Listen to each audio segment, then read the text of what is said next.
तो इस कहानी की शुरुआत में हम ये देखते हैं हमारा मेन कैरेक्टर रिइंकार्नेट होकर एक दूसरे वर्ल्ड में जागता है और ये वर्ल्ड उसके लिए काफी न्यू है। अब बाहर आने के बाद वो इस वर्ल्ड को भी देखता है कि ये वर्ल्ड कैसा है, जिसके बाद वो अपने वाटर एलिमेंट का इस्तेमाल करता है जिससे उसके हाथ में पानी आ जाता है। अब अगली सीन में हमारा मेन कैरेक्टर एक एंजल के सामने खड़ा हुआ होता है और वो एंजल ये कहता है काफी लंबे टाइम के बाद कोई यहाँ पर आया है और ये तुम्हारी आफ्टर लाइफ नहीं है। अभी एंजल रियो के सामने उस इंसिडेंट को दोहराता है जिससे रियो की मौत हुई थी। अब रियो भी इस बात को समझ जाता है कि वो मारा गया है और अब वो रिइंकार्नेट होने वाला है। रियो पूछता है कि मुझे उस वर्ल्ड में क्या करना है। एंजल कहता है तुम उस वर्ल्ड में जो मन चाहे वो कर सकते हो, तुम्हें कोई स्पेसिफिक काम देकर वहाँ पर भेजा नहीं जा रहा है। ये सारी बातें सुनने के बाद रियो कहता है तो मैं ये चाहता हूँ कि मेरी लाइफ काफी शांत हो। ये एंजल उसे बताता है कि वो जिस वर्ल्ड में रिइंकार्नेट होने वाला है उसे ये फी बोलते हैं, जहाँ पर काफी सारे लोग मैजिक स्पेल का इस्तेमाल कर सकते हैं लेकिन ये लोग काफी कम है। वो ये कहता है कि तुम सबसे ज्यादा वाटर मैजिक से कंपैटिबल हो तो इसलिए तुम्हें वाटर मैजिक दिया जा रहा है जिसका तुम इस्तेमाल कर सकते हो। ये बोलते ही एंजल उसे इस वर्ल्ड के अंदर रिइंकार्नेट कर देते हैं और साथ में उसे एक घर और 2 महीने का राशन भी मिलता है। फिर हम दोबारा से एंजल को देखते हैं जो कि रियो के घर के बारे में बता रहे होते हैं। तुम्हारे घर के ऊपर कभी भी सीधा अटैक नहीं हो सकता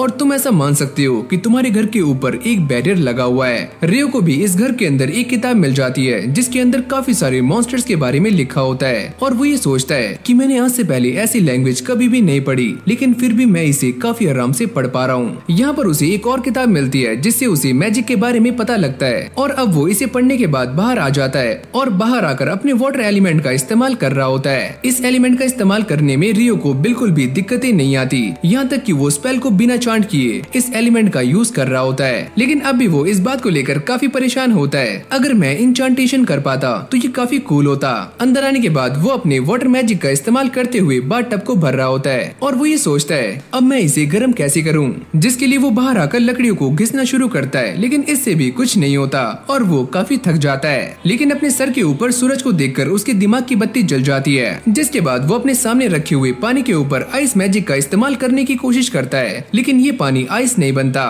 ये तरीका काम नहीं कर रहा है तो चलो कुछ और ट्राई करते हैं। रियो भी इस बात को समझ जाता है कि उसे एक्चुअली में आइस कैसे बनानी है और अगली पल हम ये देखते हैं कि वो आइस को बना लेता है और काफी खुश हो जाता है। इस बर्फ को निकालने के बाद वो इसे एक मैग्नीफाइंग ग्लास की तरह इस्तेमाल कर रहा होता है जिससे वो लकड़ियों में आग लगा देता है और इसे देखकर मुझे भी अपने बचपन के दिन याद आ गए। सारा पानी गर्म हो जाने के बाद वो आराम से बैठकर बात ले रहा होता है और ये कहता है मेरा आज का दिन तो काफी प्रोडक्टिव रहा। नहाते नहाते रियो इस बात को भी सोच रहा होता है क्या मैं अपने हाथ से गर्म पानी भी निकाल सकता हूँ, पर इन सारी बातों को अभी के लिए साइड रखते हुए वो घोड़े बेचकर सो जाता है। अगली सुबह उठने के बाद वो ठूस ठूस कर खाना खा रहा होता है लेकिन तभी अचानक वो ये सोचता है कि एंजल ने मुझसे कहा था कि मेरे पास बस 2 महीने का ही राशन है, उसके बाद मुझे खुद ही हंटिंग पर जाना होगा। रियो इस बात को लेकर भी काफी परेशान होता है कि उसे हंटिंग करने के लिए इस बैरियर से बाहर जाना होगा और बाहर जाते ही मॉन्स्टर्स उसके ऊपर अटैक कर सकते हैं और इसके पास बस एक नाइफ है। इन सारी बातों से एक चीज तो क्लियर हो जाती है कि रियो को अब अटैक मैजिक भी सीखना होगा वरना उसकी लाइफ की लंका लग जाएगी। अब वो बाहर आने के बाद अपने वाटर एलिमेंट का इस्तेमाल करने के बाद वाटर बॉल्स बनाता है और उन्हें सामने की तरफ थ्रो भी कर रहा होता है। इससे वो काफी खुश हो जाता है क्योंकि ये तरीका काम कर रहा है लेकिन मेरे इस अटैक में ज्यादा पावर नहीं है तो चलो कुछ और ट्राई करते हैं। जिसके बाद वो वाटर जेट को भी ट्राई करता है पर इसकी धार भी ज्यादा दूर तक नहीं जाती। ये देखकर वो थोड़ा सा डिसअपॉइंट हो जाता है और तभी वो दोबारा से एंजल के सामने आ जाता है जहाँ पर रियो ने एंजल से ये पूछा था कि मैं इस वर्ल्ड में मैजिक का इस्तेमाल कैसे करूंगा, क्या तुम मुझे ये बता सकते हो। मैजिक को इस्तेमाल करने का एक सिंपल सा रूल है कि तुम्हें इमेजिनेशन करनी होगी, जितनी स्ट्रॉन्ग तुम्हारी इमेजिनेशन होगी उतना ही स्ट्रॉन्ग तुम्हारा मैजिक होगा।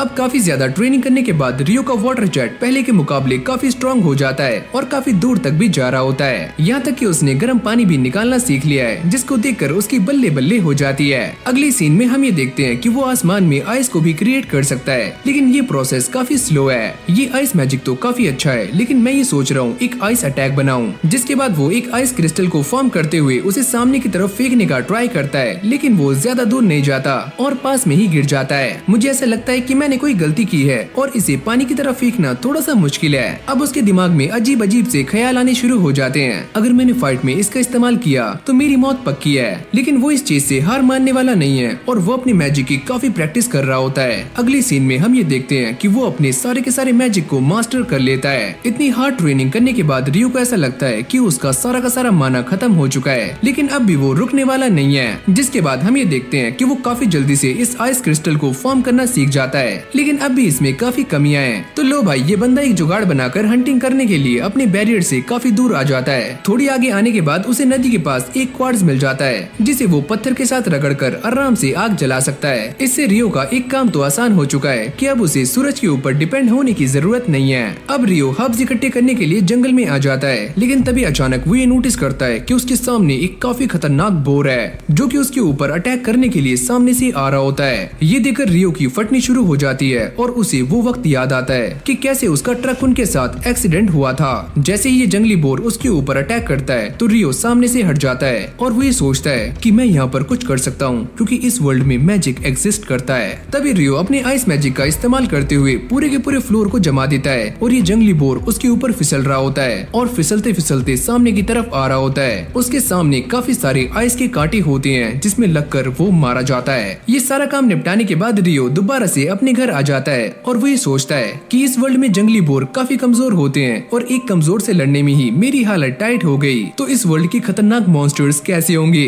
अब वो फिर से उसी मैजिकल बुक को पढ़ना शुरू करता है जहाँ पर उसे ड्रैगन्स के बारे में पता लगता है और वो ये पढ़ता है कि ये ड्रैगन्स काफी खतरनाक होते हैं और एक ड्रैगन पूरी की पूरी सिटी को भी खत्म कर सकता है। तो इसीलिए जब भी वो तुम्हारे सामने आए तो दुम दबाकर भाग जाओ। लेकिन जैसे वो पेज को टर्न करता है तो यहाँ पर एक और एंजल के बारे में लिखा हुआ होता है जिसका नाम है आकुमा और ये एक फॉलिंग एंजल है और ये सच में काफी डेंजरस है। इस एंजल के ओरिजिन के बारे में इस किताब में ज्यादा कुछ लिखा नहीं होता, लेकिन एक चीज काफी साफ लिखी होती है कि जिस भी दिन ये तुम्हारे सामने आया वो दिन तुम्हारी लाइफ का आखिरी दिन होगा। अब यहीं से हमारा सीन शिफ्ट हो जाता है जहाँ पर रियो टार्जन बनकर जंगल में आ गया था, लेकिन तभी अचानक एक काफी बड़ा हॉक उसके ऊपर अटैक कर देता है और वो शील्ड बनाकर इधर उधर भाग रहा होता है। ये हॉक रियो को मारने के लिए एयर स्लैश का इस्तेमाल कर रहा होता है, लेकिन उसके पास एक और काफी खतरनाक अटैक है जो कि वो अपनी चोंच से करता है। अब रियो भी ये समझ जाता है कि उसके पास भागने का कोई भी चांस नहीं है, तो वो भी इससे लड़ने के लिए एकदम तैयार हो जाता है और इसके ऊपर काफी सारी आइस से अटैक करता है, पर ये उनसे बचता हुआ रियो की काफी नजदीक आ जाता है। तो रियो भी अपने ऊपर एक आइस की शील्ड बना लेता है और जैसे ये हॉक उससे टकराता है तो उसके तोते उड़ जाते हैं, लेकिन अब भी ये हॉक हार नहीं मानता और लड़ने की हालत में होता है। रियो भी इस बात को नोटिस कर लेता है कि उसके इस अटैक से इस हॉक को काफी चोटें आई हैं और वो डर के मारे यहाँ से चला जाता है और रियो चैन की सांस लेता है। अरे यार, बाल बाल बचा, वरना आज तो मारा जाता।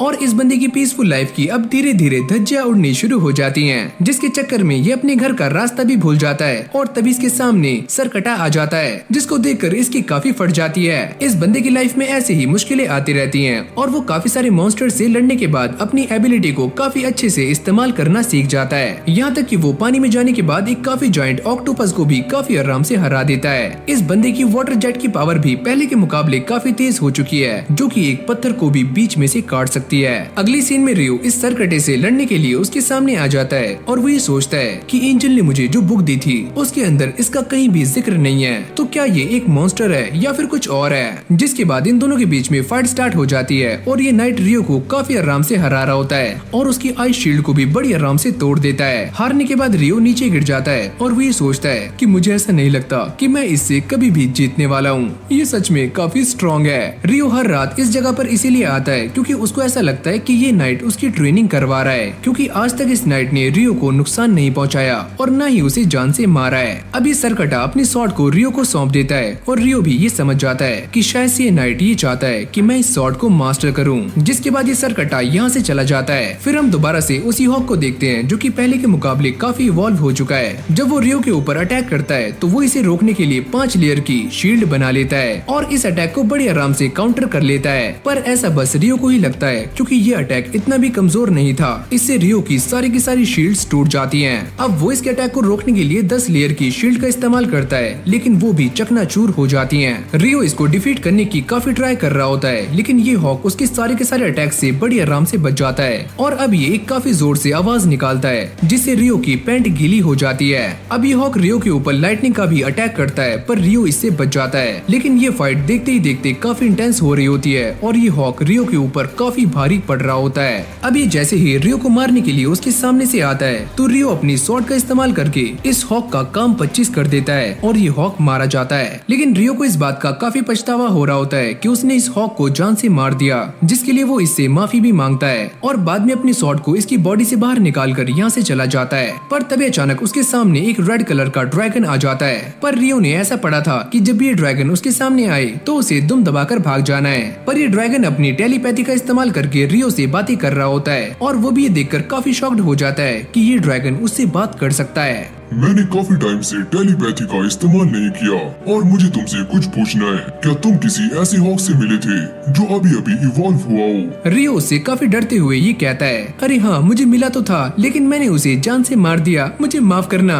क्या तुमने उसे जान से मार दिया? तुम तो एक काफी कमाल की लड़की हो और तुम्हारे पास ये अजीब सा वेपन कैसा है? जब रियो उसे अपनी ये स्वॉर्ड दिखाता है तो ये ड्रैगन कहता है कि ये तो फेरी किंग की स्वॉर्ड है। अगर ये स्वॉर्ड उसने तुम्हें दी है तो इसका मतलब साफ है कि वो तुम्हारे ऊपर काफी ट्रस्ट करता है। फिर ये दोनों गप्पे मारने में लग जाते हैं और देखते ही देखते शाम भी हो जाती है और इन दोनों को टाइम का पता ही नहीं लगता।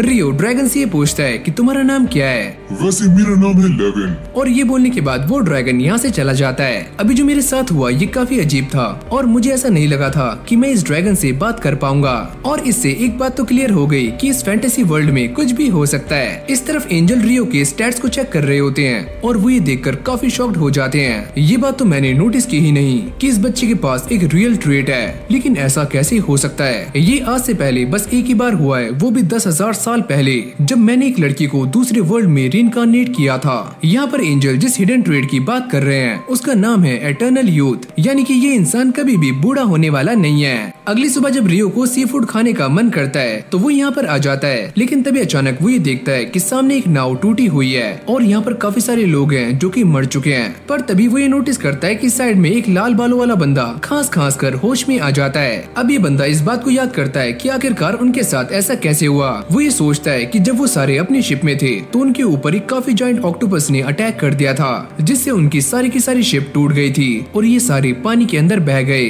जैसे ही इस बंदे की आँख खुलती है तो वो ये देखता है कि वो अब भी जिंदा है और वो बाहर आकर ये देखता है कि वो यहाँ पर कैसे आया। तभी उसके सामने रियो आ जाता है। चलो तुम उड़ गए, ये तो काफी अच्छी बात है। ये बंदा उसे देखकर काफी शॉक्ड हो जाता है कि ये बच्चा यहाँ पर अचानक से कैसे आया, जबकि मैंने इसे सेंस भी नहीं किया।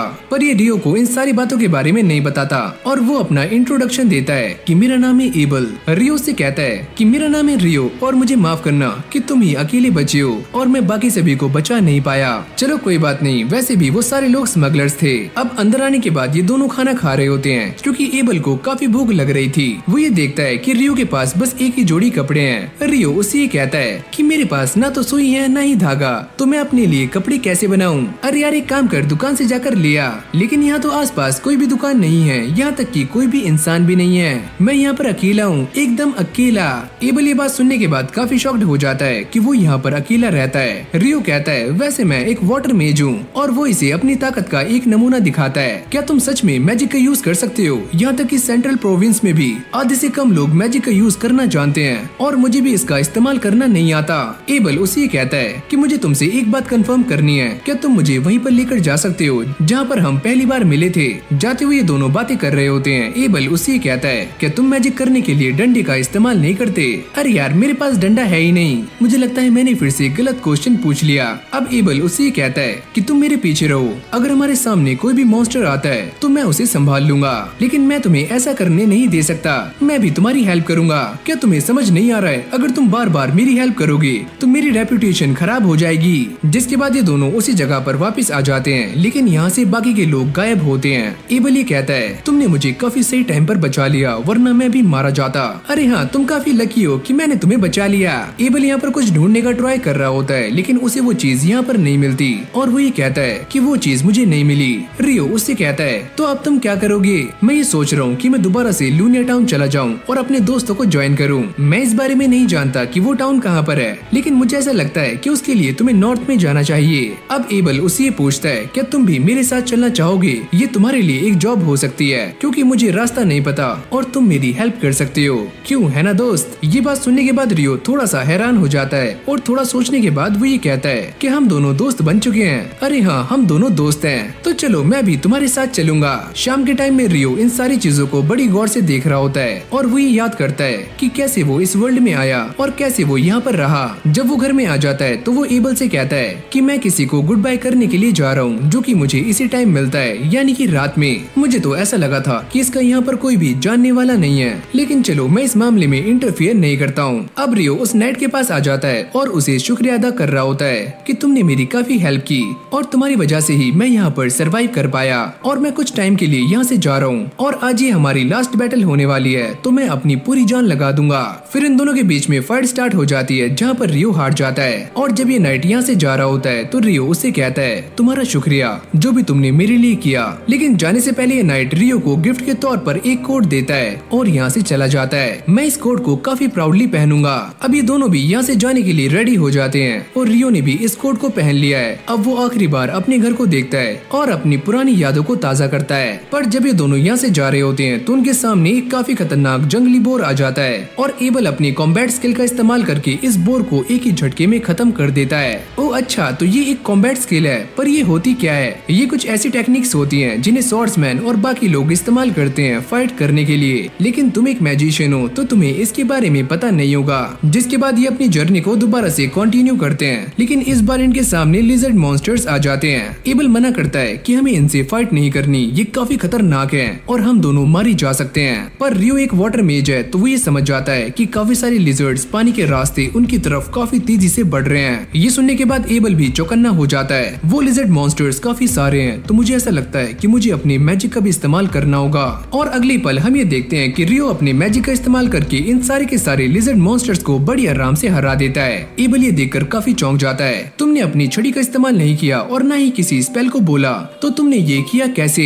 मेरे ख्याल से वाटर मैजिक थोड़ा अलग होता होगा और इसीलिए मुझे ये सारा कुछ करने की जरूरत नहीं है। शायद तुम सही कह रहे हो। पर आगे जाने से पहले रियो एबल को पानी ऑफर करता है ताकि ये दोनों हाइड्रेटेड रह सकें। अब ये दोनों जाते हुए बातें कर रहे होते हैं और एबल उसे एक कॉइन दिखाता है। वो इस कॉइन को देखकर काफी शॉक्ड हो जाता है। मैंने आज से पहले कोई भी करेंसी नहीं देखी। जाते हुए एबल उसे अलग अलग एम्पायर्स के नाम बता रहा होता है और वो ये कहता है कि एक डेबुआ एम्पायर भी है। ये कैसा नाम है, डेबुआ?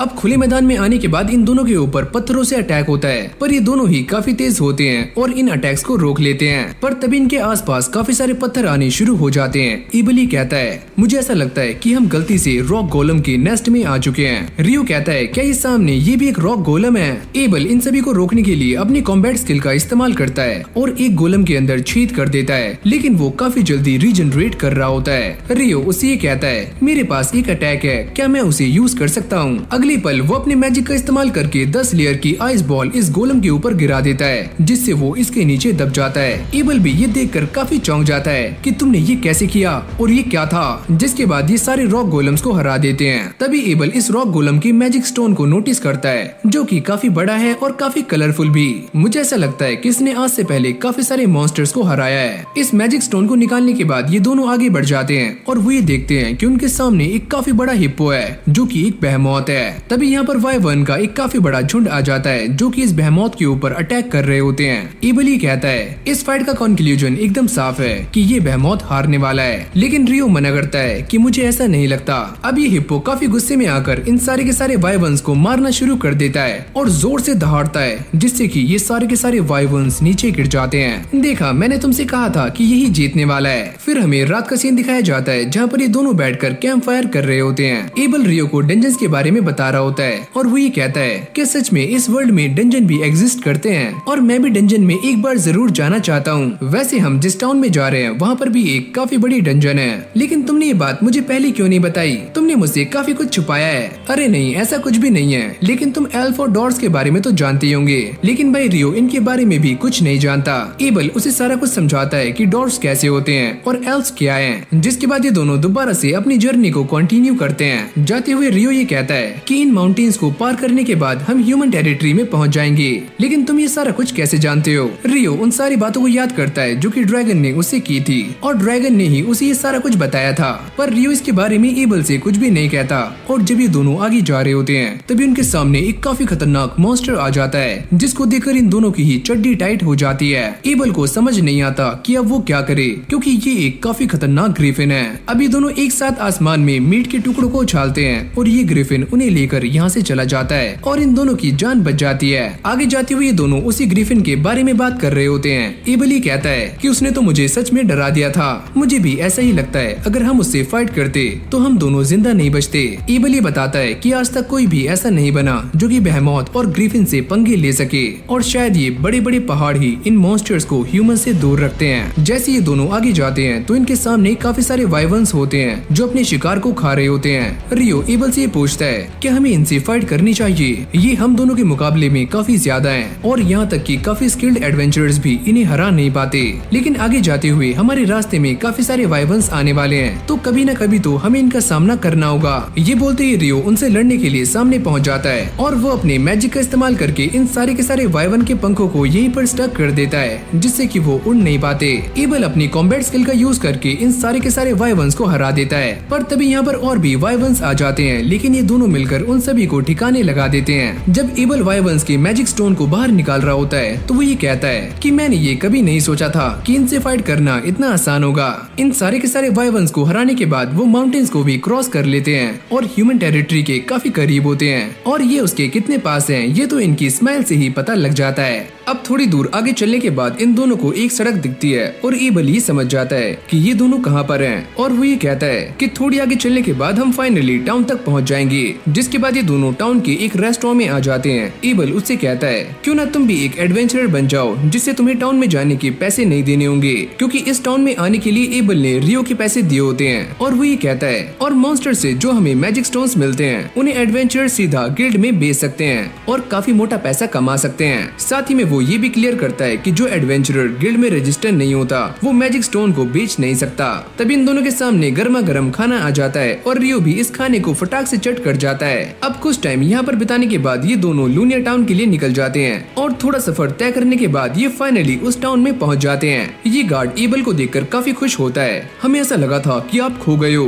अरे नहीं, रियो ने मेरी जान बचाई और इसीलिए मैं यहाँ तक पहुँच पाया। और ये है रियो। गार्ड रियो से कहता है तुम्हारा शुक्रिया और वो इसके हाथ को पकड़ने के बाद छोड़ता ही नहीं है। अब रियो की एंट्री फीस देने के बाद ये दोनों अंदर आ जाते हैं और अब वो रियो को एडवेंचरर्स के रैंक के बारे में बताना शुरू करता है कि एक एडवेंचरर की जर्नी F रैंक से शुरू होती है और अगर वो B रैंक या उससे ऊपर हो जाता है तो उसे क्वेस्ट भी काफी खतरनाक मिलते हैं। यहाँ तक कि वो ये भी कहता है कि जो एडवेंचरर जितने ज्यादा हाई रैंक पे होता है वो उतने ही पैसे कमाता है, लेकिन तुम्हें पैसों की चिंता करने की कोई भी जरूरत नहीं है क्योंकि तुम्हारे पास मैजिक स्टोन्स हैं। अब ऐसी दोनों बातें करते करते गिल्ड तक आ जाते हैं और जैसे दोनों गिल्ड में एंटर करते हैं तो सारे के सारे लोग एबल को देखकर काफी खुश हो जाते हैं, जैसे कि वो एबल का ही इंतजार कर रहे हों। ये देखकर रियो सोचता है कि ये बंदा यहाँ पर काफी ज्यादा फेमस है तो मेरे ख्याल से मुझे बाहर इंतजार करना चाहिए। जब रियो बाहर आ जाता है तो उसकी मुलाकात एक लड़की से होती है और ये दोनों ही एक दूसरे को काफी गौर से घूर रहे होते हैं और घूरते घूरते रुक जाते हैं। वो ये कहती है तुम्हारा आउटफिट काफी अच्छा है और मेरे ख्याल से ये फेरी किंग का है, लगता है उन्हें तुम्हारे ऊपर काफी ट्रस्ट है, लेकिन अभी मुझे कुछ काम है तो मैं जा रही हूँ और हम बाद में जरूर मिलेंगे।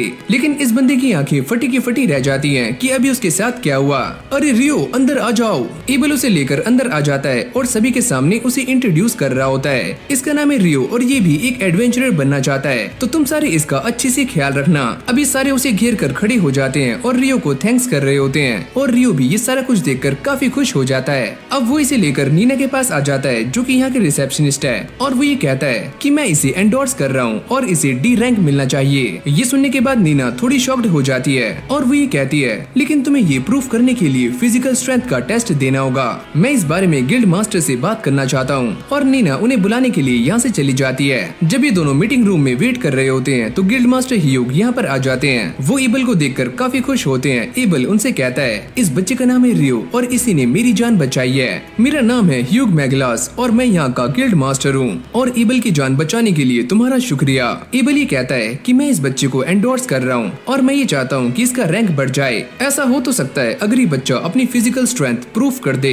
हाँ, मैं इस बात को पहले से ही जानता हूँ और इसीलिए मैं इसे लेकर आपके पास आया हूँ। ये बच्चा मुझसे भी काफी स्ट्रॉन्ग है। ह्यूग ये सुनने के बाद थोड़ा अजीब सा मुंह बनाता है क्योंकि उसे एबल की बातों पर यकीन नहीं होता। अगली सीन में जब ये सारे ह्यूग को मैजिक स्टोन्स दिखाते हैं तो वो ये देखकर काफी शॉक्ड हो जाता है कि ये तो वाइवर्न की मैजिक स्टोन है और तुम्हारे पास इतने सारे क्या कर रहे हैं, क्योंकि इतने सारे वाइवर्न्स को हराने के लिए एक आर्मी की जरूरत पड़ती है। एबल ये कहता है उन्हें मारते वक्त हमने एक माउंटेन को भी क्रॉस किया था। ह्यूग ये सुनने के बाद काफी शॉक्ड हो जाता है और वो ये कहता है कि आज तक किसी ने भी उन माउंटेन्स लाइंस को क्रॉस नहीं किया। ये सारी बातें सुनने के बाद ह्यूग का दिमाग थोड़ा सा सनक जाता है और उसे इन सारी बातों पर यकीन नहीं आता। एबल ये पूछता है, क्या ये मैजिक स्टोन्स काफी हैं रियो की रैंक अप के लिए? अरे हाँ, ये काफी हैं। अब बाकी का रजिस्ट्रेशन पूरा करने के लिए रियो ह्यूग के साथ उसके ऑफिस में आ जाता है। मैं इस बात को काफी अच्छे से जानता हूँ कि एबल एक काफी अच्छा एडवेंचरर है, लेकिन मैं ये भी जानता हूँ कि वो अकेले एक वाई-1 को हरा नहीं सकता। जब इन दोनों की बातें खत्म हो जाती है तभी यहाँ पर नीना आ जाती है, जो कि रियो का एक काफी लंबा चौड़ा इंटरव्यू लेती है। अब जैसी वो सामने हाथ रखता है तो उसे उसका गिल्ड कार्ड मिल जाता है, यानी कि अब वो भी ऑफिशियली एक एडवेंचरर बन चुका है। इस तरफ एबल उसे लेकर अपने साथ जा रहा होता है ताकि रियो को कुछ पैसे मिल पाए, क्योंकि उसने एबल के गाइड का काम किया है। ये दोनों ऐसे ही गप्पे लड़ाते हुए जा रहे होते हैं। एबल उससे कहता है, ये बात मैंने पहले ही सोच ली थी कि मैं तुम्हें एक स्टाफ दिलाऊंगा, लेकिन मैं स्टाफ का क्या करूंगा?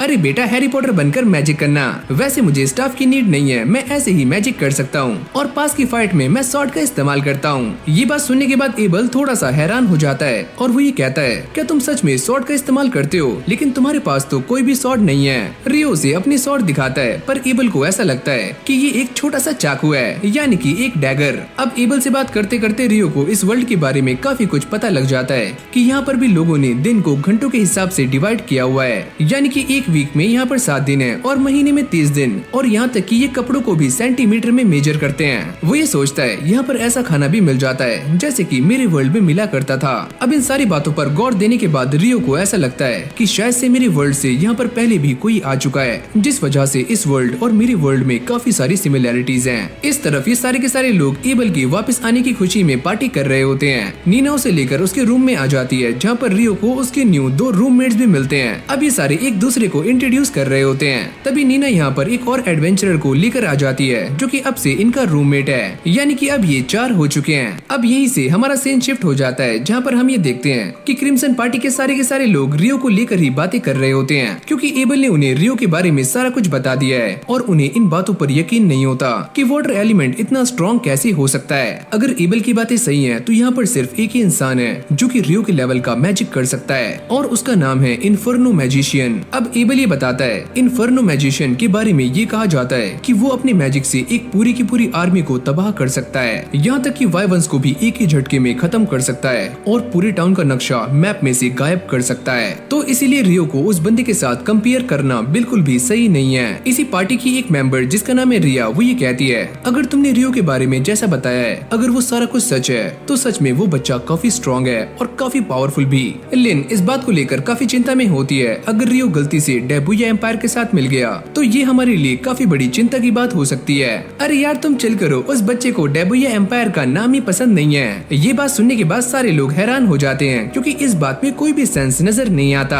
अरे हाँ, मैं ये जानता हूँ कि इस बात में कोई भी सेंस नहीं है, लेकिन रियलिटी यही है। अब अगली सीन में हम ये देखते हैं कि रियो ने उस कोर्स को लिया होता है, जहाँ पर उसे डंजन के बारे में सीखने को काफी कुछ मिलने वाला है। सारी की सारी थ्योरी खत्म हो जाने के बाद अब बारी है प्रैक्टिकल की। टीचर इन सभी से ये कहते हैं, हमने डंजन के बारे में काफी कुछ पढ़ लिया है और आज शाम को तुम सारे एक एक्चुअल डंजन में जाने वाले हो। ये सुनते ही एमन की फटनी शुरू हो जाती है, जो कि रियो का एक साथी है और उसका रूममेट भी। अगर वहाँ पर जाने से पहले किसी का कोई क्वेश्चन है तो वो मुझसे पूछ सकता है। रियो पूछता है, सर क्या कोई ऐसा तरीका है जिससे कि हम वहाँ पर इंस्टेंटली जा पाएं? अरे वाह, तुम इस इंस्टेंट मैजिक के बारे में जानते हो, ये तो काफी अच्छी बात है। वो ये बताते हैं कि ऐसे डंजन साउथ में एग्जिस्ट करते हैं, लेकिन मैं उनके बारे में ज्यादा नहीं जानता।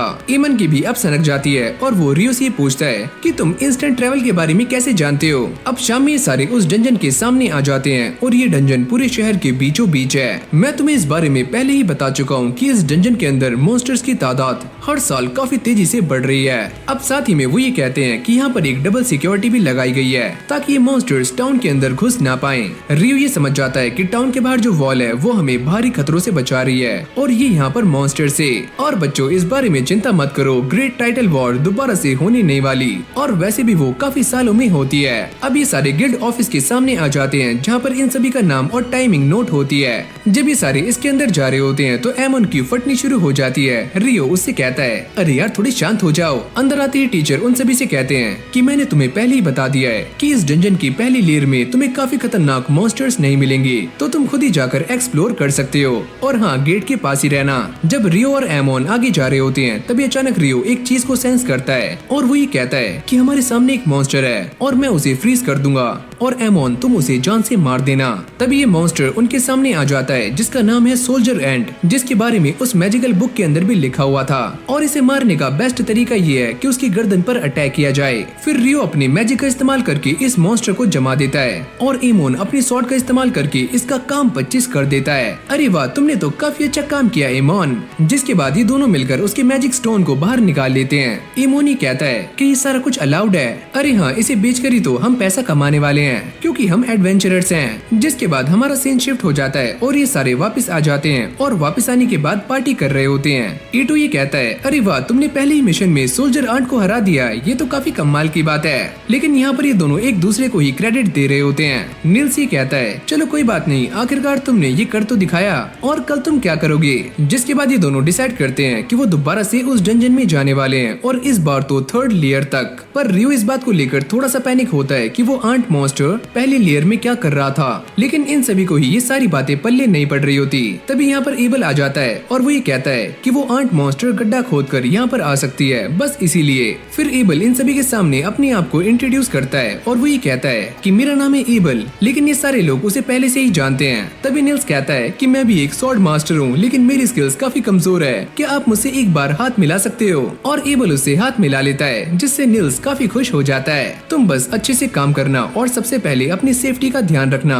जिसके बाद क्रिम्सन पार्टी के और भी मेंबर्स यहाँ पर आ जाते हैं और वो एबल से कहते हैं कि तुम यहाँ पर क्या कर रहे हो, तुम्हें तो गिल्ड मास्टर के पास जाना चाहिए, मैं बस इन सभी को गाइड कर रहा था। और ये उसे जबरदस्ती उठाकर यहाँ से ले जाता है। इन सभी के जाने के बाद ये सारे उनकी तारीफें कर रहे होते हैं। ईतो कहता है कि वो लड़की काफी कमाल की है, एकदम एंजल जैसी। इस तरफ ये सारे भी जाते हुए रियो के बारे में बातें कर रहे होते हैं। एबल ही कहता है कि तुम्हें इतनी जल्दी क्या है, तुम्हें उसकी ताकत का काफी जल्दी अंदाजा हो जाएगा कि रियो क्या चीज है। अगली सीन में हम ये देखते हैं कि रियो और एमोन दोबारा से डंजन में आ जाते हैं और वो एक साथ मिलकर काफी सारे मॉन्स्टर्स को मौत की घाट उतार देते हैं। रियो उससे कहता है कि तुमने आज कमाल कर दिया। अब बाहर आने के बाद ये दोनों बातें कर रहे होते हैं। रियो उससे कहता है तुम्हारी स्वॉर्ड स्किल्स काफी कमाल की हैं और अगर तुम ऐसे ही प्रैक्टिस करते रहोगे तो तुम एक काफी अच्छे स्वॉर्ड्समैन बन जाओगे।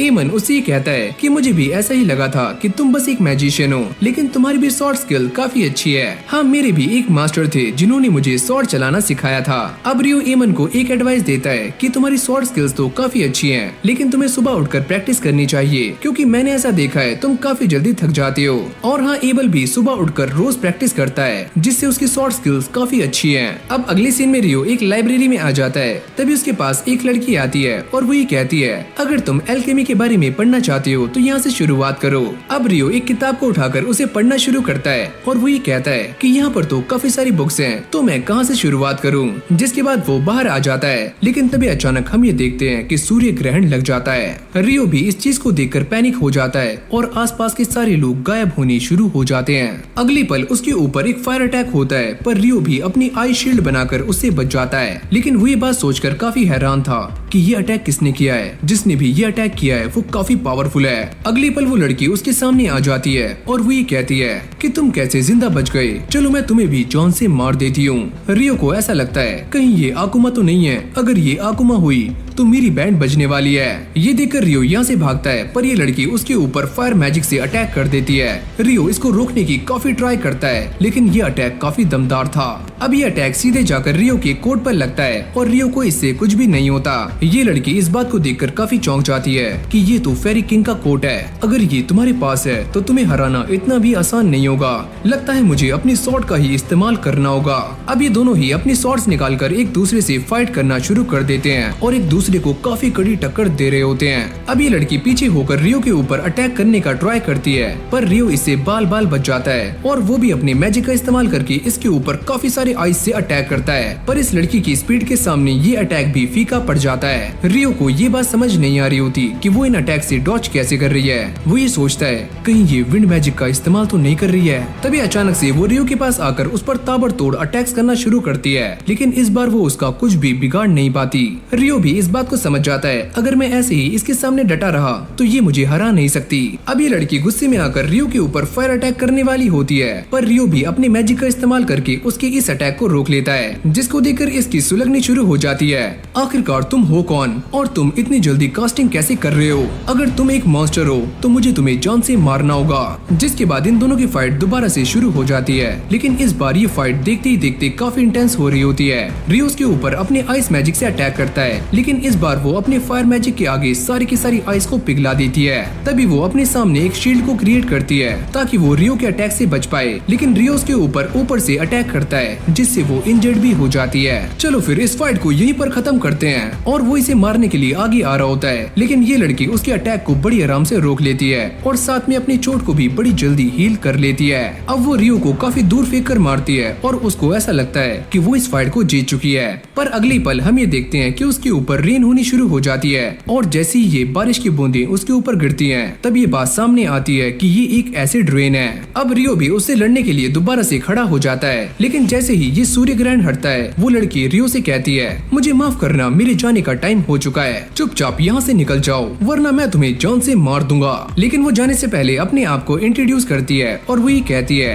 कि मेरा नाम है यूरेका और तुम आज मुझसे बच गए। मैं इस बात को जानता हूँ कि तुम एक आकुमा हो। ये सुनते ही यूरेका काफी शॉक्ड हो जाती है। तुम सच में हमारे बारे में जानते हो, यानी कि आकुमा के बारे में? ये तो काफी इंटरेस्टिंग है। चलो फिर तुमसे किसी और दिन मिलते हैं, लेकिन मैं तुमसे मिलना नहीं चाहता। वो ये कहती है, तुम्हें मुझसे मिलना ही होगा, लेकिन ऐसा भी हो सकता है कि मेरे जैसे यहाँ पर और आए, पर तुम उनसे बचकर रहना क्योंकि तुम्हें बस मैं ही मारने वाली हूँ। ये बोलने के बाद वो यहाँ से गायब हो जाती है। अब रियो इस बात को सोचता है, अगर मेरे पास ये कोट नहीं होता तो ऐसा भी हो सकता था कि वो अटैक मेरी बॉडी के आर पार हो जाता।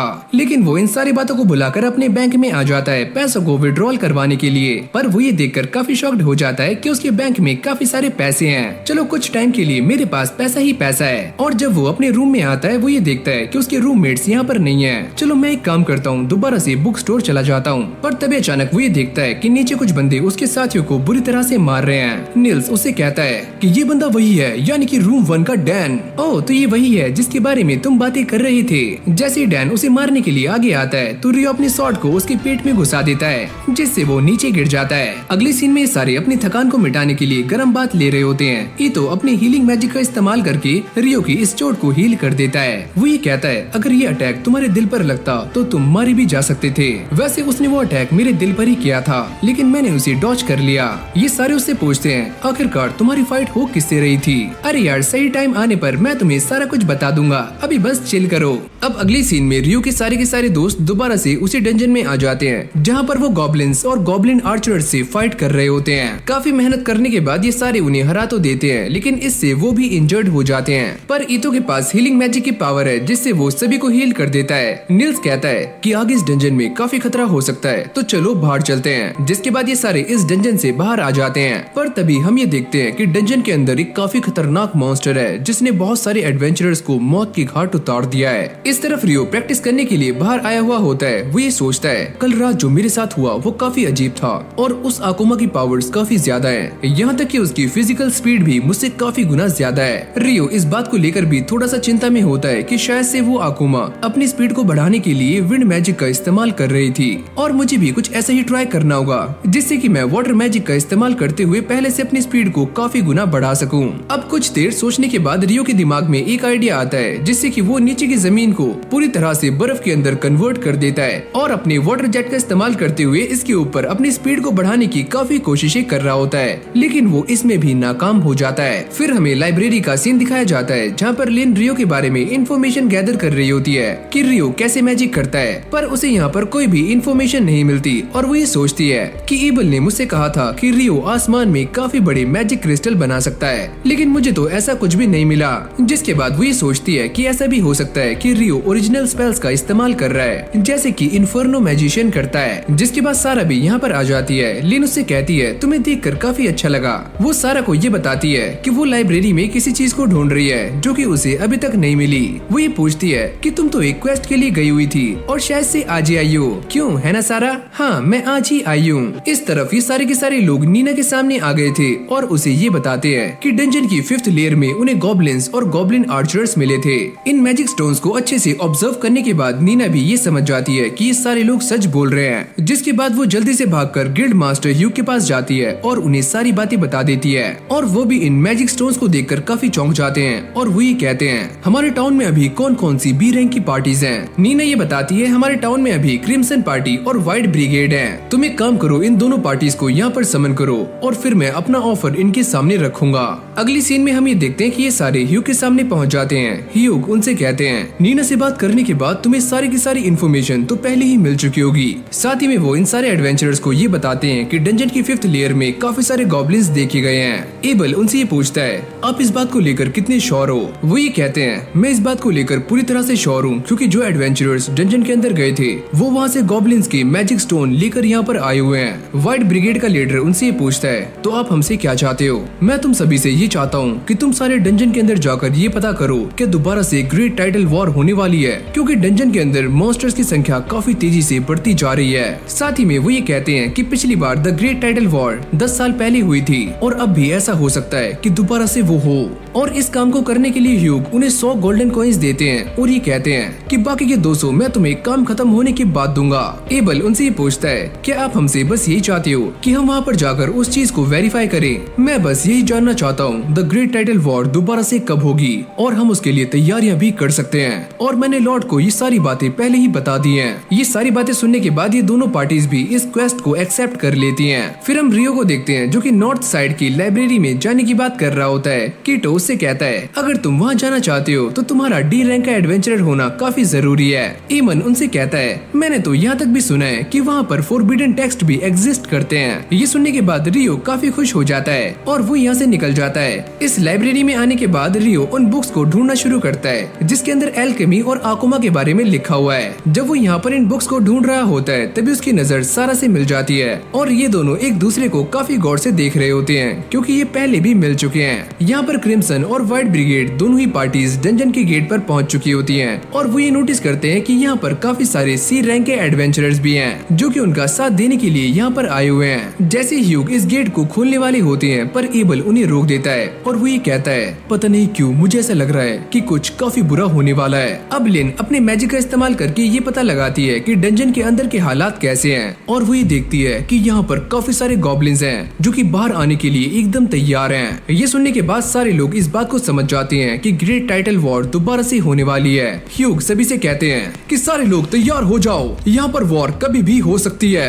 गिल्ड के अंदर भी एक नोटिस लगा हुआ होता है कि डंजन कुछ टाइम के लिए बंद है, लेकिन तभी यहाँ पर एक एडवेंचरर भागते हुए आता है और वो ये कहता है कि द ग्रेट टाइटल वॉर कभी भी हो सकती है, तो चलो हमें जाना होगा। लेकिन भाई यहाँ पर रियो और सारा के बीच में अलग ही बातें चल रही होती हैं और ये दोनों ही एक दूसरे को अपना इंट्रोडक्शन दे रहे होते हैं। रियो उससे कहता है कि तुम मुझे जानती हो, वैसे मेरा नाम है रियो और मैं एक एडवेंचरर हूँ। जब मैंने तुम्हें पहली बार देखा था तो मैं ये समझ गई थी कि तुम एक एडवेंचरर हो। जब वो रियो से ये पूछती है कि वो लाइब्रेरी में क्या कर रहा है तो वो ये कहता है कि मैं तो बस यहाँ पर एल्केमी के बारे में जानने के लिए आया था ताकि मैं एक गोलम को समन कर सकूं। ये सुनने के बाद सारा थोड़ी सी हैरान हो जाती है और वो ये कहती है कि सच में तुम एक गोलम को समन करना चाहती हो, तुम्हारे इरादे तो सच में काफी बड़े हैं। अब वो इसे लेकर अपने साथ जा रही होती है जहाँ पर उसे गोलम के बारे में काफी नॉलेज मिल सकती है। साथ ही में वो ये कहती है कि मैं भी एक एडवेंचरर हूँ और मेरी पार्टी का नाम है विंड। और इस तरफ हम ये देखते हैं कि सारे के सारे एडवेंचरर्स इन्हीं दरवाजों को देख रहे होते हैं जहाँ से मॉन्स्टर्स बाहर आने वाले हैं, लेकिन ये सारे के सारे दरवाजे बंद कर दिए गए हैं। पर तभी अचानक यहाँ का दरवाजा टूट जाता है और काफी सारे गॉब्लिन्स और गॉब्लिन आर्चरर्स यहाँ पर आ जाते हैं जो कि दिखने में काफी खतरनाक लग रहे होते हैं। एडवेंचरर्स ने भी अपना मोर्चा संभाल लिया होता है और वो अपने मैजिक अटैक का इस्तेमाल करके और साथ ही में तीरों का इस्तेमाल करके इन सारे के सारे गॉब्लिन्स को ठिकाने लगा रहे होते हैं। लेकिन अब भी ये तादाद में काफी ज्यादा हैं। लेकिन भाई गॉब्लिन्स भी रुकने वाले नहीं थे, वो भी अपने तीरों का इस्तेमाल करके काफी सारे एडवेंचरर्स को घायल कर देते हैं। ये फाइट देखते ही देखते काफी इंटेंस हो रही होती है और ये दोनों ही एक दूसरे को काफी कड़ी टक्कर दे रहे होते हैं। इतना ज्यादा लड़ने के बाद ये सारे एडवेंचरर्स काफी थक जाते हैं और साथ में इनके सप्लाईज भी खत्म हो जाते हैं। लो रैंक के एडवेंचरर्स सप्लाईज को फुलफिल करने में इनकी हेल्प कर रहे होते हैं। अब इन सभी को लड़ते हुए सुबह से शाम हो जाती है और काफी सारे लो रैंक के गॉब्लिन्स मारे जाते हैं। अब ये दोनों ही पार्टीज वॉल से नीचे आ जाती हैं और बचे हुए गॉब्लिन्स को मारना शुरू कर देती हैं, क्योंकि ये सारे इस बात को काफी अच्छे से जानते हैं कि थोड़ी देर में यहाँ पर गॉब्लिन्स का जर्नल आने वाला है जो कि दीवारें तोड़कर काफी आसानी से टाउन में जा सकता है। पर इन सभी की ये देखकर काफी फट जाती है कि इनके सामने एक नहीं बल्कि 3 गॉब्लिन जर्नल्स हैं। ये सारे इस बात को भी काफी अच्छे से जानते हैं कि अब एक गॉब्लिन किंग भी यहाँ पर आने वाला है। एबल इन सभी से कहता है कि तुम सारे फाइट करने के लिए तैयार हो जाओ, हम दोनों मिलकर एक एक गॉब्लिन जर्नल को हराने वाले हैं और तुम दोनों मिलकर किसी एक को। जिसके बाद ये सारे इन गॉब्लिन जर्नल से फाइट करना शुरू कर देते हैं और यहाँ तक कि इनके ऊपर भारी भी पड़ रहे होते हैं। एबल ये नोटिस करता है कि डंजन के अंदर से उनके ऊपर एक अटैक होने वाला है और वो इन सभी को पहले ही वार्न कर देता है, तुम सारे चौकन्ने हो जाओ, अगले पल हम ये देखते हैं कि डंजन के अंदर से एक काफी खतरनाक विंड अटैक बाहर की तरफ आता है जिसे ये सारे डॉज कर लेते हैं। पर इस अटैक की पावर इतनी ज्यादा होती है कि तीनों ही गॉब्लिन जर्नल्स मारे जाते हैं। इनके सामने अब गॉब्लिन्स का किंग आ चुका था जो कि दिखने में काफी बड़ा और काफी खतरनाक था। जिसके बाद इन सभी के बीच में फाइट स्टार्ट हो जाती है। एबल और फेल्प मिलकर इसका सामना कर रहे होते हैं। एबल अपनी टेक्निक का इस्तेमाल करते हुए अपनी स्वॉर्ड को इसके पेट में घुसा देता है। फेल्प ये कहता है कि इससे भी ये नहीं मरा, मैं भी ये जानता था कि इस अटैक से इसे कुछ भी नहीं होगा। लिन, क्या तुम तैयार हो? लिन, जो कि काफी टाइम से एक मैजिक स्पेल को कास्ट कर रही होती है, वो अपने विंड मैजिक का इस्तेमाल करते हुए इस गॉब्लिन किंग के ऊपर एक जोरदार अटैक करती है जिससे उसकी बॉडी में छेद हो जाते हैं और ये छेदी सिंह बन जाता है और मारा जाता है। जिसके साथ ही ये ग्रेट टाइटल वॉर भी खत्म हो जाती है, जिसको देखकर ये सारे के सारे लोग काफी खुश हो रहे होते हैं क्योंकि इन सभी ने एक काफी महान काम किया है। अब एबल और फेल्प इस अटैक के बारे में बातें कर रहे होते हैं जो कि लिन ने किया था। फेल्प ये कहता है कि इस अटैक को करने में थोड़ा सा टाइम लगता है, लेकिन तुम इसे हमारा स्पेशल अटैक भी समझ सकते हो जो कि काम कर गया। फिर हम रियो को देखते हैं जो दोबारा से गिल्ड में आ जाता है, पर वो ये देखकर काफी शॉक था कि सारे लोग यहाँ पर पार्टी कर रहे हैं और वो ये सोचता है कि यहाँ पर क्या हुआ। इस तरफ गिल्ड मास्टर काफी टेंशन में होते हैं, वहाँ पर सारे लोग पार्टी कर रहे होंगे पर मेरे पास काफी ज्यादा काम है। अब नील्स रियो को ये समझा रहा होता है ग्रेट टाइटल वॉर अब खत्म हो चुकी है, इसीलिए सारे लोग पार्टी कर रहे हैं तो तुम भी एंजॉय करो। ये सारे अब एबल की तारीफें कर रहे होते हैं, तभी एबल भी यहाँ पर आ जाता है। मैंने जिस स्किल का इस्तेमाल किया उसका नाम था परफेक्ट शैडो। तभी उसके बाकी साथी भी यहाँ पर आ जाते हैं, यानी कि उसके पार्टी मेंबर्स, और रियो से बातें कर रहे होते हैं। वो ये पूछते हैं क्या तुम सच में आसमान में एक मैजिक वॉल बना सकते हो? रियो कहता है कि ये तो मेरे लिए काफी आसान है। अब अगले सीन में हम ये देखते हैं कि रियो के सारे दोस्त एकदम नल्ले हो जाते हैं क्योंकि डंजन 1 महीने के लिए बंद है और इन सभी को कोई भी जॉब नहीं मिल रही है। तभी रियो भी यहाँ पर आ जाता है। वो ये पूछते हैं क्या तुम भी यहाँ पर जॉब ढूंढने के लिए आए हो? अरे नहीं, ऐसा कुछ भी नहीं है, मैं तो बस एल्केमी की प्रैक्टिस करना चाहता हूँ। रियो जिस चीज को यहाँ पर लेने के लिए आता है वो चीज सच में काफी महंगी है। उसके दोस्त कहते हैं कि वो चीज 50 गोल्डन कॉइन्स में आती है, तुम सच में काफी अमीर हो। जिसके बाद रियो इन सभी को अपनी पार्टी में हायर कर लेता है। वो ये कहता है अगर तुम सारी मेरी हेल्प करोगे तो मैं तुम सभी को इंडिविजुअली 5-5 गोल्डन कॉइन्स दूंगा। ये सुनने के बाद सारे लोग काफी शॉक्ड हो जाते हैं। रियो उनसे कहता है कि जो भी ऑर्ब तुम यहाँ पर लेकर आओगे वो मैं तुमसे 25 गोल्डन कॉइन्स में खरीदने वाला हूँ। अच्छा ठीक है, हम सारे उन ऑर्ब्स को यहाँ पर लेकर आएंगे। तभी रियो को किसी के चिल्लाने की आवाज आती है और जैसे वो बाहर देखता है तो यहाँ पर कुछ नाइट्स एक लड़की को लेकर जा रहे होते हैं। ये लड़की तो काफी अच्छी है और हम रात में इसके साथ मजे भी करेंगे। तभी उसका साथी यहाँ पर आ जाता है जो कि इस लड़की को छुड़ाने की काफी कोशिशें करता है और एक नाइट को धक्का भी दे देता है जिससे उसे काफी गुस्सा आ जाता है। तुमने ये काफी बड़ी गलती कर दी है। लेकिन जैसे वो इस बंदे के ऊपर अटैक करने वाला होता है तभी वो अचानक से नीचे गिर जाता है। तुमने ये क्या किया? वो दोबारा से खड़े होने का ट्राई करता है लेकिन दोबारा से नीचे गिर जाता है। तुम ये क्या कर रहे हो? अबे ओए, मैंने कुछ भी नहीं किया। अब फेल्प भी यहाँ पर आ जाता है। तुम सारे यहाँ पर क्या कर रहे हो?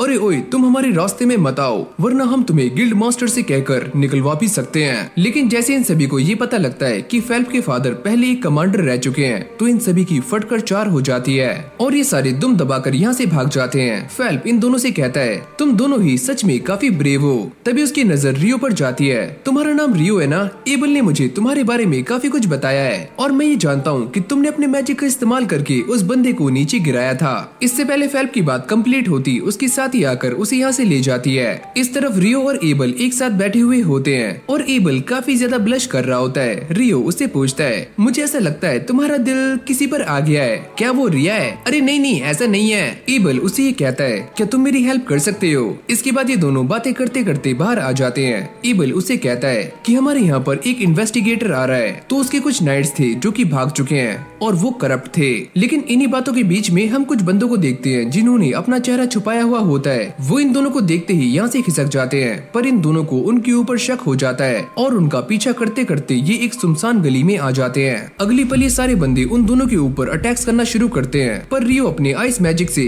उन सभी के अटैक्स को बड़ी आराम से रोक रहा होता है, जिसके बाद ये सारे लोग बड़ी आराम से हार जाते हैं। एबल ये देखता है कि जमीन पर कुछ गिरा हुआ है। रियो उससे पूछता है क्या ये कोई एल्केमी का टूल है और मैं इसे देख सकता हूँ? पर एबल उसे मना कर देता है, ये एक एविडेंस है और इसे मैं अपने पास रखने वाला हूँ। इन सारे गुंडों को बांधने के बाद एबल इन सभी के बैचेस को देखता है जिससे उसे ये बात कंफर्म हो जाती है कि ये सारे ही सी रैंक के एडवेंचरर्स हैं। फेल्प भी अकेला कहीं पर जा रहा होता है तभी ये सारे नाइट्स यहाँ पर आ जाते हैं। तुम वही हो ना जिसने हमारी बेइज्जती की थी और अब हम तुम्हें जिंदा नहीं छोड़ेंगे।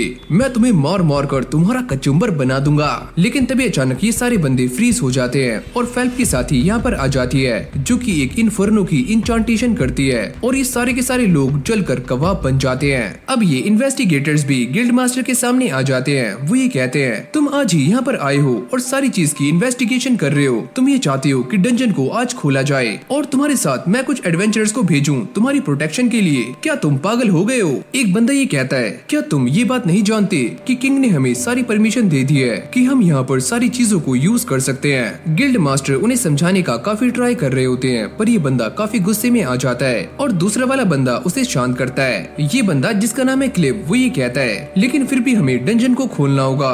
गिल्ड मास्टर उससे ये कहते हैं अगर यहाँ पर कुछ भी होता है तो उसकी जिम्मेदारी तुम्हारे ऊपर आएगी, न कि यहाँ के गिल्ड और एडवेंचरर्स के ऊपर। और ये सारे बंदे गिल्ड मास्टर की इस शर्त को भी मंजूर कर लेते हैं। वो ये कहते हैं क्या एडवेंचरर्स हमारे साथ जाएंगे? गिल्ड मास्टर उनसे ये कहते हैं वो तो उन्हीं के ऊपर डिपेंड करता है। रियो जैसे गिल्ड में जा रहा होता है तभी उसे यहाँ पर एक लड़की मिलती है। प्लीज मुझे भी लेकर अंदर चलो, मुझे यहाँ पर एक लेटर को डिलीवर करना है। अब एबल को भी ये लेटर मिल जाता है जिसमें ये लिखा हुआ था कि उन्हें सारे के सारे इन्वेस्टिगेटर्स को सपोर्ट करना है जब वो डंजन के अंदर जा रहे हो। एबल ये सोचता है मुझे तो ऐसा लगा था कि डंजन को बंद कर दिया गया है पर ऐसा भी हो सकता है कि कुछ पावरफुल लोग यहाँ पर आए हों। जिसके बाद एबल ये कहता है कि वो डंजन काफी ज्यादा खतरनाक है और एक बार वहाँ पर एक ए रैंक की पार्टी गई थी और वो कभी भी लौट कर वापिस नहीं आई और उनका जो लीडर था वो एस रैंक का था, वो तक भी वापिस नहीं आया।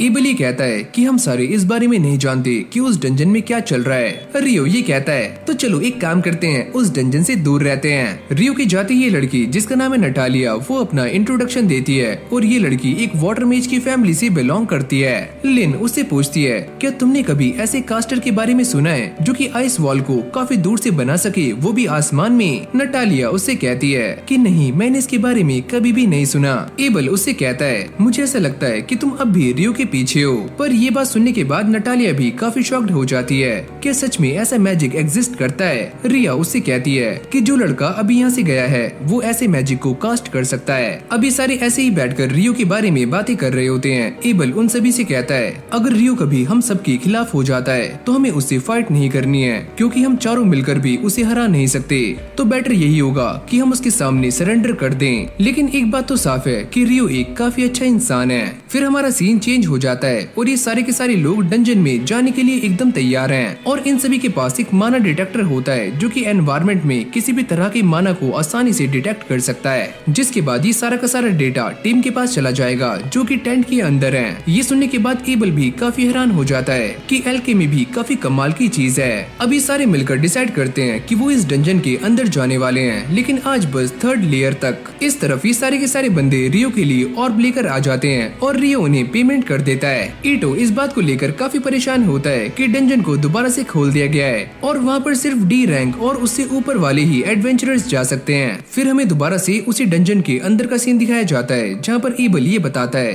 कि उन्हें इस डंजन में आए हुए 3 दिन हो चुके हैं, लेकिन उन्हें यहाँ पर एक भी मॉन्स्टर दिखाई नहीं दिया। यहाँ तक कि वो 7 लेयर्स को पार कर चुके हैं और इन्वेस्टिगेशन टीम को भी अंदर कुछ भी महसूस नहीं हो रहा है। शायद हमें और भी अंदर जाना होगा।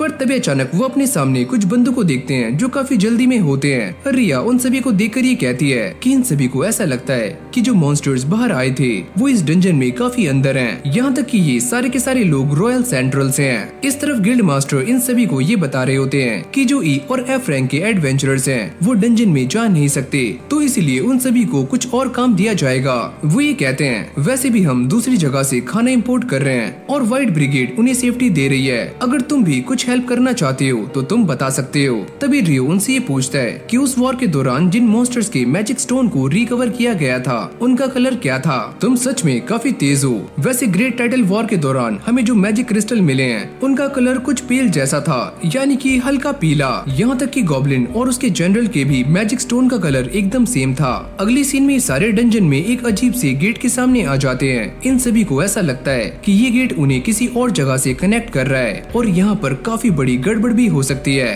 जिसके बाद ये अपने सारे के सारे इक्विपमेंट्स को तैयार कर लेते हैं। पर जैसे ही ये सारे लोग अपना एक्सपेरिमेंट स्टार्ट करते हैं तो ये सारे कहीं और ही टेलीपोर्ट हो जाते हैं। यहाँ तक कि एबल और उसकी टीम भी टेलीपोर्ट हो चुके हैं। जैसे ही इस सभी के बारे में बाहर बैठी हुई टीम को पता लगता है तो वो भी काफी शॉक्ड हो जाते हैं। और यहाँ पर नटालिया बैठी होती है। वो भी ये देखकर काफी हैरान थी कि डंजन के अंदर से सारे एडवेंचरर्स की रीडिंग गायब हो चुकी है।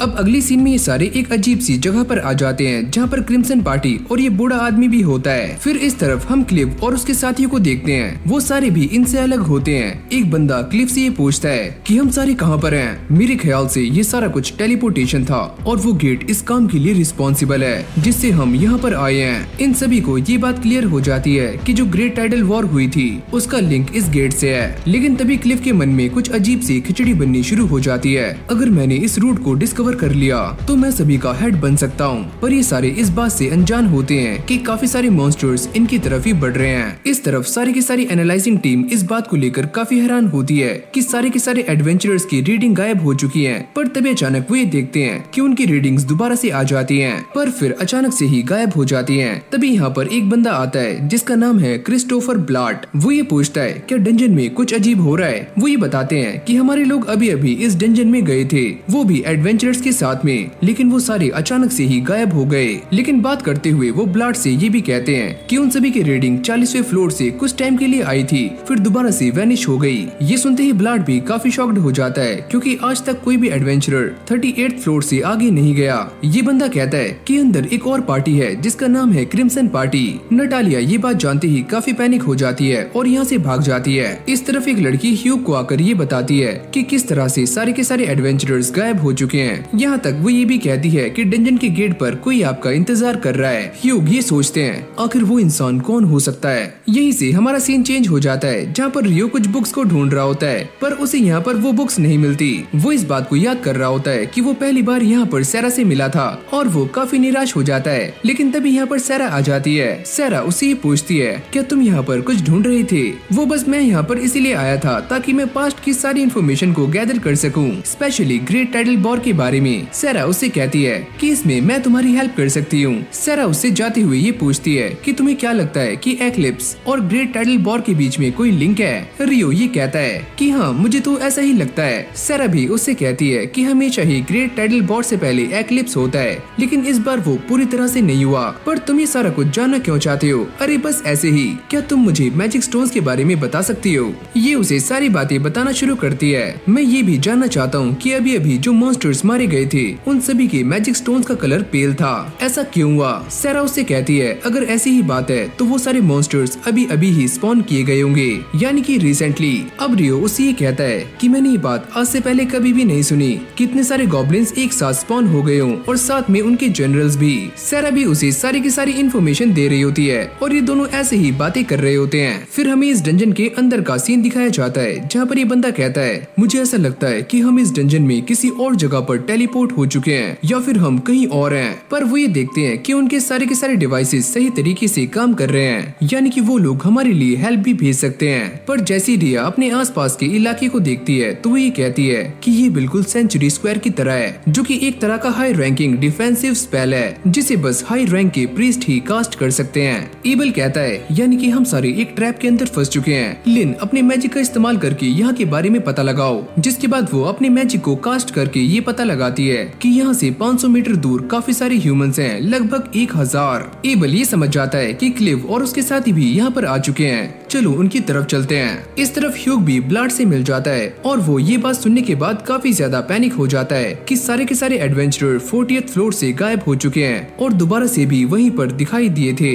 ब्लाड ये कहता है कि हम भी वहाँ जाने का रिस्क नहीं ले सकते, वो जगह काफी खतरनाक है। अब अगली सीन में हम ये देखते हैं कि क्लिफ की टीम के ऊपर काफी सारे अटैक्स हो रहे होते हैं और वो इनसे बचने के लिए शील्ड का इस्तेमाल कर रहे होते हैं, पर काफी सारे लोग ऐसे हैं जो इनसे बच नहीं पाते। सामने से काफी सारे मॉन्स्टर मॉन्स्टर्स उनकी तरफ आ रहे होते हैं। क्लिव उनको देखकर ये कहता है कि ये सारे तो डेविल्स हैं। ये सारे उनसे फाइट करने का ट्राई कर रहे होते हैं पर ये उनके सामने टिक नहीं पाते। तभी एबल और बाकी सब भी यहाँ पर आ जाते हैं। रिया उन सभी को देखकर काफी ज्यादा शॉक्ड हो जाती है और वो ये पहचान जाती है कि ये सारे डेविल्स हैं जो कि गॉड्स और एंजल्स के एनिमी हैं और ये काफी ज्यादा स्ट्रॉन्ग होते हैं। यहाँ तक कि मैजिक का भी इनके ऊपर कोई असर नहीं होता। अब ये सारे के सारे मैजिशियंस उन डेविल्स के ऊपर अटैक करने के लिए तैयार हो जाते हैं। रिया ये सारा कुछ देखकर काफी हैरान हो जाती है क्योंकि उसे ऐसा लगा था कि इन डेविल्स के ऊपर मैजिक का कोई भी असर नहीं होता, लेकिन अब तो वो सारे मर रहे हैं। ये बूढ़ा आदमी जिसका नाम है आर्थर वो ये कहता है कि हमेशा ही ऐसा पॉसिबल नहीं होता। जिसके बाद ये सारे मैजिशियंस उनको दोबारा से मारना शुरू कर देते हैं, लेकिन ये सारे इस बात को लेकर काफी चिंता में होते हैं क्योंकि वो डेविल्स काफी ज्यादा हैं और इनका माना भी काफी जल्दी खत्म हो सकता है। पर तभी अचानक हम ये देखते हैं कि उन सभी के पीछे एक और डेविल है जो कि इन सभी का बॉस है। आर्थर ये कहता है हमारी सारी पावर्स खत्म होती जा रही हैं। एबल ये कहता है तुम सारे पीछे हट जाओ, अब हमारी बारी है। ये बोलते ही सारे के सारे बंदे उन डीमंस पर अटैक्स करना शुरू कर देते हैं और वॉरेन उन सभी का रास्ता साफ कर रहा होता है। एबल उन सभी को मारने के लिए अपनी स्वॉर्ड का इस्तेमाल करता है और ये सारे भी काफी मेहनत कर रहे होते हैं। डेविल्स भी उन सभी के ऊपर अटैक करते हैं पर वॉरेन उनके सारे अटैक्स को आराम से ब्लॉक कर रहा होता है। जिसके बाद ये सारे मिलकर दोबारा से डेविल्स को मारना शुरू कर देते हैं और उनकी खटिया खड़ी कर देते हैं। ये फाइट ऐसे ही काफी इंटेंस होनी शुरू हो जाती है पर तभी अचानक हम ये देखते हैं कि लिन का माना खत्म हो जाता है, यानी कि अब वो फाइट नहीं कर सकती। पर अब भी उनके सामने 6 डेविल्स बचे हुए होते हैं। रिया एबल से कहती है मुझे ऐसा लगता है जो डेविल इन सभी के पीछे है वो इनका प्रिंस है क्योंकि इसकी दोनों ही आंखें अलग अलग कलर्स की होती हैं। एबल भी ये सोचता है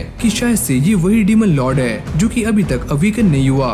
अब एबल उस डीमन लॉर्ड को देखकर काफी गुस्से में आ जाता है। वो ये कहता है कि मैं उस प्रिंस को छोड़कर बाकी के डेविल्स को मारने के लिए जा रहा हूँ। ये बोलते ही एबल उन्हें मारने के लिए आगे पहुँच जाता है पर तभी अचानक हम ये देखते हैं कि ये डेविल प्रिंस इन दोनों के ऊपर अटैक कर देता है और उन्हें पीछे कर देता है। अब वो अचानक से एबल के सामने आ जाता है और उसके ऊपर भी एक जोरदार अटैक करता है, लेकिन एबल इससे बाल बाल बचता है। ये तो सच में काफी स्ट्रॉन्ग है और काफी फास्ट भी। क्लिव के साथी भी इस डेविल को हराने का काफी ट्राई करते हैं पर इस डेविल को कुछ भी नहीं होता, यहाँ तक कि वो टस से मस भी नहीं होता। बाकी डेविल्स इन सभी के ऊपर दोबारा से हमले करना शुरू करते हैं जिससे सारे लोग काफी डर जाते हैं और साथ में उनकी शील्ड भी टूटनी शुरू हो जाती है। जैसे ही प्रिंस एबल के ऊपर अटैक करने के लिए आगे आता है तो एबल भी अपनी शॉर्ट स्किल 0 टर्न का इस्तेमाल करता है पर ये प्रिंस उससे काफी आराम से बच जाता है। और जैसे ये डेविल एबल को मारने वाला होता है तभी अचानक यहाँ पर एक जोरदार पत्थर गिरता है जिसके ऊपर रियो होता है। एबल उसको देखकर ही कहता है रियो तुम यहाँ पर क्या कर रहे हो? वैसे मैं यहाँ पर तुम्हें बचाने के लिए आया हूँ। अगर इस डेविल को मैं मार दूँ तो तुम्हें कोई दिक्कत तो नहीं है? ये एक डेविल प्रिंस है तो थोड़ा संभल कर। अरे हाँ ये जो कोई भी हो पर मैं इससे डरने वाला नहीं हूँ। ये तो एक नंबर का छपरी नल्ला बेरोजगार है। ये सुनते ही उन सारे डेविल्स की सनकनी शुरू हो जाती है और जैसे रियो उन्हें मारने के लिए आगे जाता है तो वो रियो के ऊपर भी अटैक कर देते हैं पर रियो इनसे काफी आराम से बच जाता है और वो अपने वाटर जेट का इस्तेमाल करके इन तीनों डेविल्स को एक ही बार में खत्म कर देता है। अब वो इस प्रिंस के एकदम सामने है और वो ये कहता है तो चलो फिर इस फाइट को शुरू करते हैं। इस तरफ नटालिया रियो को ढूंढते हुए उसे सारी बातें बता देती है कि एबल और उसकी पार्टी डंजन में गायब हो चुके हैं। ये सुनते ही रियो काफी शॉक्ड हो जाता है और वो जल्दी से अपने आइस मैजिक का इस्तेमाल करते हुए एक गाड़ी बनाता है और डंजन के पास पहुंच जाता है जहाँ पर ये गार्ड्स उसे अंदर जाने से मना कर रहे होते हैं पर रियो उन दोनों को साइड करते हुए अंदर पहुंच जाता है। ये हमारी कहानी पास्ट में चल रही होती है। फिर कहानी आती है प्रेजेंट में जहाँ पर ये डीमन लॉर्ड रियो के ऊपर अटैक करता है पर ये उसके सामने काफी स्लो है और रियो उसके ऊपर एक ही स्लैश करके उसका सर धड़ से अलग कर देता है पर वो अपने आप को दोबारा से रीजनरेट कर लेता है। रियो ये कहता है तुम तो काफी इम्प्रेसिव हो और वो उसके ऊपर काफी सारे वाटर जेट का इस्तेमाल करते हुए उसके टुकड़े टुकड़े कर देता है, यानी कि उसे पीसेस में बांट देता है। इस अटैक से उसका मैजिक स्टोन टूट जाता है और ये डीमन किंग मारा जाता है। अब एबल रियो को थैंक्स करता है, तुम्हारा शुक्रिया कि तुमने मेरी जान बचाई और तुम सही समय पर यहाँ पर आ गए। आर्थर उसके सामने अपना इंट्रोडक्शन देता है और वो ये बताता है कि वो सारे लोग यहाँ पर क्या कर रहे हैं। एबल रियो को ये बताता है कि ये सारे जो तुमने मारे हैं वो कोई डीमंस नहीं है, ये सारे डेविल्स हैं। ये सुनकर रियो भी थोड़ा सा हैरान हो जाता है, क्या सच में ये सारे डेविल्स हैं? अब ये उन सारे के सारे डेविल्स के मैजिक स्टोन्स को कलेक्ट कर लेते हैं जो कि दिखने में ब्लैक होते हैं। ये सारे इस बात से काफी हैरान थे क्योंकि आज से पहले उन्होंने ब्लैक कलर के मैजिक स्टोन इकट्ठे नहीं किए और ये काफी यूनिक हैं। मैंने भी डेविल्स के बारे में काफी कुछ सुना है कि वो स्पेस टाइम मैजिक का इस्तेमाल करते हैं जिससे वो कहीं भी अपीयर हो सकते हैं। फिर हमें कुछ एडवेंचरर्स को दिखाया जाता है जो कि यहाँ पर एक चीज को प्रोटेक्ट कर रहे होते हैं पर तभी यहाँ पर अचानक से लियोन रे आ जाती है और ये सारे लोग उसे डीमन लॉर्ड समझ रहे होते हैं। तुम्हें क्या लगता है कि मैं एक डीमन लॉर्ड हूँ और तुम मुझे ये क्यों बुला रहे हो? क्योंकि ये जगह काफी प्योर है और यहीं पर डीमन लॉर्ड अपीयर होता है। तभी रोमन उससे कहता है कि मैं तुम्हें मारने के लिए एकदम तैयार हूँ। ओह अच्छा, तुम मुझे मारोगे। और अगले पल हम ये देखते हैं कि लियोन रे अपनी स्वॉर्ड को उसकी बॉडी के आर पार कर देती है। इन सभी को इंजर्ड करने के बाद वो जाकर सीधा इस चीज को कलेक्ट कर लेती है। वो ये बताती है, तुम्हें क्या लगता है कि मैं डीमन लॉर्ड हूँ? ऐसा कुछ भी नहीं है, पर मैं ये बात जानती हूँ, अगर तुम सारे एक साथ काम करो तो तुम करंट डीमन लॉर्ड को काफी आसानी से हरा सकते हो। अगर तुम डीमन लॉर्ड नहीं हो फिर तुम कौन हो? इसके बारे में तो मैं भी नहीं जानती, पर हाँ एक इंसान है जो कि मेरी तरह ही काफी स्ट्रॉन्ग है। और वो यहाँ पर रियो की बातें कर रही होती है। क्या सच में कोई ऐसा भी इंसान है जो कि मुझसे भी काफी स्ट्रॉन्ग है? अरे हाँ, वो इंसान तुमसे काफी ज्यादा स्ट्रॉन्ग है और तुम उसके सामने कुछ भी नहीं हो। ये बोलते ही लियोन रे यहाँ से चली जाती है। इस तरफ इन सभी को आगे जाते हुए एक और मिलता है। आर्थर ये बताता है कि कुछ टाइम पहले इसके अंदर से माना बाहर आ रहा था और वो इसे एक मैजिकल बैग में कलेक्ट कर लेता है, जिससे इसके अंदर का माना ना तो बाहर जा सकता है और ना ही बाहर से कोई माना इसके अंदर आ सकता है। ये सारे अब डंजन से बाहर आ जाते हैं और एबल नटालिया को थैंक्स करता है कि उसने रियो को अंदर भेजा।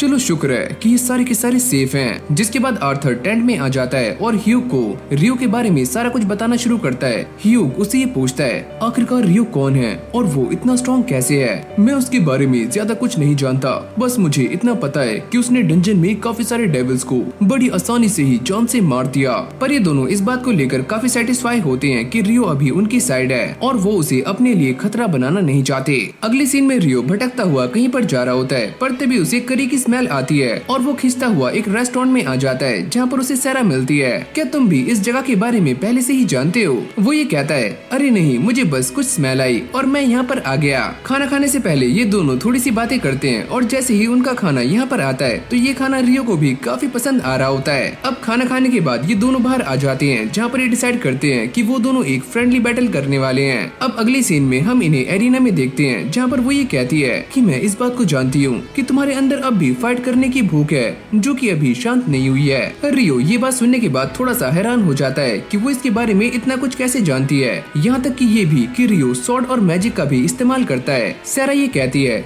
कि मैं ये सारा कुछ बस इसीलिए जान पाई क्योंकि मैं भी मैजिक और सॉर्ड का इस्तेमाल करती हूँ और तुम्हारे चलने की जो मूवमेंट है वो भी मेरे लिए काफी फैमिलियर है। जिसके बाद इन दोनों के बीच में फाइट स्टार्ट हो जाती है और ये दोनों ही एक दूसरे के ऊपर काफी खतरनाक अटैक्स कर रहे होते हैं और काफी आराम से एक दूसरे के अटैक्स को डॉज भी कर रहे होते हैं। तुम सच में काफी तेज हो। अरे हाँ, मैं ये जानती हूँ, पर तुमने मेरे अटैक को डॉज किया, ये काफी बड़ी बात है क्योंकि आज से पहले कोई भी नाइट मेरे अटैक को डॉज नहीं कर पाया। वो और भी ज्यादा सीरियस होकर रियो पर अटैक्स करना शुरू करती है और रियो भी उसके सारे अटैक्स को बड़ी आराम से डॉज कर रहा होता है, लेकिन आखिरकार वो रियो को हरा देती है और अब वो रियो के गले लग जाती है। तुम तो सच में काफी अमेजिंग हो। ये उसे काफी इम्प्रेस भी हो रही होती है। रियो उसे बताता है कि मैंने बस वही किया जो कि मेरे मेंटोर ने मुझे बताया था। वैसे तुम्हारी मेंटोर कौन है? वो है फेरी किंग। ये सुनते ही वो थोड़ी सी शॉक्ड हो जाती है। क्या सच में? ये दोनों ऐसे ही बातें कर रहे होते हैं तभी अचानक से यहाँ पर एक मेड आ जाती है। वो ये कहती है कि आपकी ट्रेनिंग का टाइम हो चुका है और सैरा यहाँ से चली जाती है, पर जाने से पहले वो ये कहती है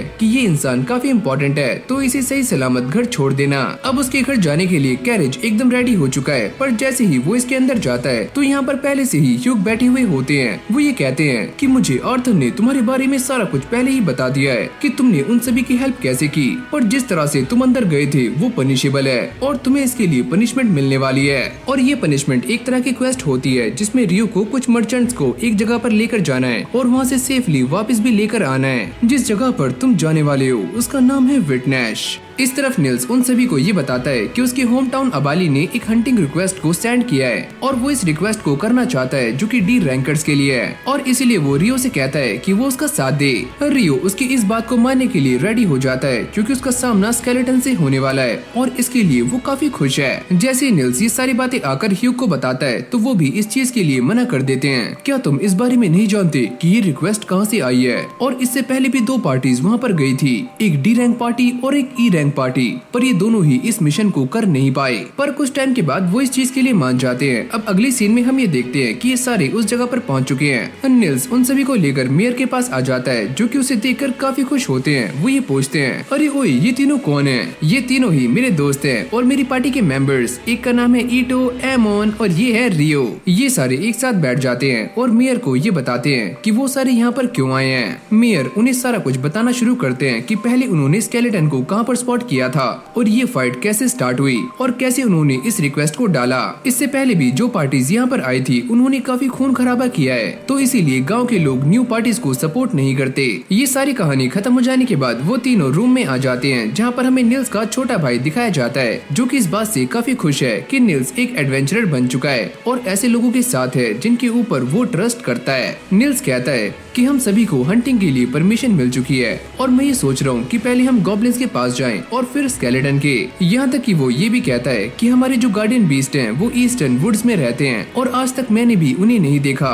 ये सुनते ही रियो के मन में कुछ अजीब अजीब सा चलना शुरू हो जाता है। रियो तुम क्या सोच रहे हो? अरे नहीं कुछ भी नहीं। अगली सुबह मेयर उन सभी को लेकर उस जगह पर आ जाते हैं जहाँ पर उन्होंने पहली बार गॉब्लिन्स को स्पॉट किया था और यहाँ पर काफी सारे गॉब्लिन्स के पैरों के निशान भी होते हैं, जिससे एक बात तो क्लियर हो जाती है कि पास ही में गॉब्लिन्स का डैन है। तभी रियो ये सेंस करता है कि पास ही में से 10 गॉब्लिन्स उनकी तरफ आ रहे हैं। निल्स ये कहता है कि हम उन सभी को जान से मार देंगे सिवाय एक के, जो कि हमारी काफी काम आ सकता है। जैसे ही गॉब्लिन्स यहाँ पर आते हैं तो ये सारे भी अपने प्लान को एग्जीक्यूट करने में लग जाते हैं और इन गॉब्लिन्स को मारते हुए उनकी डैन तक पहुँच जाते हैं और सभी को एक साथ खल्लास कर देते हैं। पर तभी अचानक से उनके सामने गॉब्लिन्स का जनरल आ जाता है। वो ये कहता है, आलू खाओगे? लेकिन तभी रियो अपने मैजिक का इस्तेमाल करते हुए इस जनरल को नीचे गिरा देता है। अब इसका मैजिक स्टोन लेने के बाद ये सारे दोबारा से गांव में आ जाते हैं, जहां पर मेयर उन सभी को एक लेडी से मिलवाते हैं, जो कि इस विलेज की एडवाइजर है, जिनका नाम है मिस्ट्रेस नासू। वो इन सभी को अपने साथ चलने के लिए कहती है। रियो को ऐसा लगता है कि ये सारे गार्डियन बीस्ट से मिलने के लिए जा रहे हैं। जब ये सारे वहाँ के लिए जा रहे होते हैं, वो ये नोटिस करते हैं कि नासू के पास अर्थ मदर गॉडेस का एक पेंडेंट है। वो ये बताती है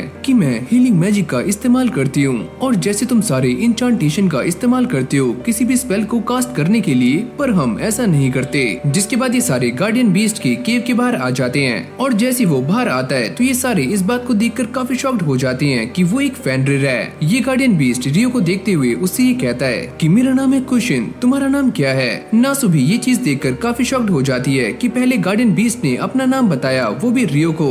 ये गार्डियन बीस्ट सभी को स्केलेटन्स के बारे में बताना शुरू करता है कि वैसे यहाँ पर 30 स्केलेटन्स हैं, पर इसके अलावा भी एक और स्केलेटन है जो काफी खतरनाक है और मैंने उसे श्राइन में कैद किया हुआ है, पर उसे लंबे समय तक श्राइन में कैद करना बिल्कुल भी पॉसिबल नहीं है। तो जब तुम इन 30 स्केलेटन्स को जान से मार दोगे तो मैं उसे रिलीज कर दूंगा ताकि तुम उसे भी जान से मार पाओ। ये सारे भी ऐसा ही करते हैं और 30 के 30 स्केलेटन्स को मारने के बाद ये फाइनली श्राइन के गेट को ओपन कर देते हैं, जिसके अंदर से एक काफी खतरनाक आर्क स्केलेटन बाहर आता है। सही मौके का इशारा मिलते ही ये गार्डियन बीस्ट इस स्केलेटन को आजाद कर देता है, पर जैसे स्केलेटन नीचे कदम रखता है तो रियो अपने मैजिक का इस्तेमाल करते हुए नीचे की जमीन को बर्फ में कन्वर्ट कर देता है, जिससे कि वो नीचे गिर जाता है और ये दोनों उसके ऊपर अटैक कर देते हैं। और ये स्केलेटन काफी खतरनाक है और दोबारा से खड़ा हो जाता है, पर उसे यहाँ पर खड़े होने में काफी दिक्कतें आ रही होती हैं और निल्स उसके सर पर एक जोरदार अटैक करता है, पर उसका सर भी काफी मजबूत है जिससे उसे कुछ भी नहीं होता। जिसके बाद निल्स उसके नेक पर अटैक करके उसे जान से मार देता है और अभी सारे अंदर आ जाते हैं, जहाँ पर वो ये देखते हैं कि उनके सामने एक स्टैचू है जिसके अंदर से एक पार्ट मिसिंग है। इन सभी को ऐसा लगता है कि ये केव कहीं न कहीं से पावर को डिराइव कर रही है। नासु ये कहती है कि चलो हम सारे बाहर चलते हैं और मैं अपनी सॉर्सरी से इस केव को सील कर दूंगी। जिसके बाद ये सारे बाहर आ जाते हैं और इन सभी का ये मिशन कंप्लीट हो जाता है, जिससे ये सारे काफी खुश हैं। फिर हम दो नाइट्स को प्रैक्टिस करते हुए देखते हैं और जैसे उनकी ये प्रैक्टिस खत्म हो जाती है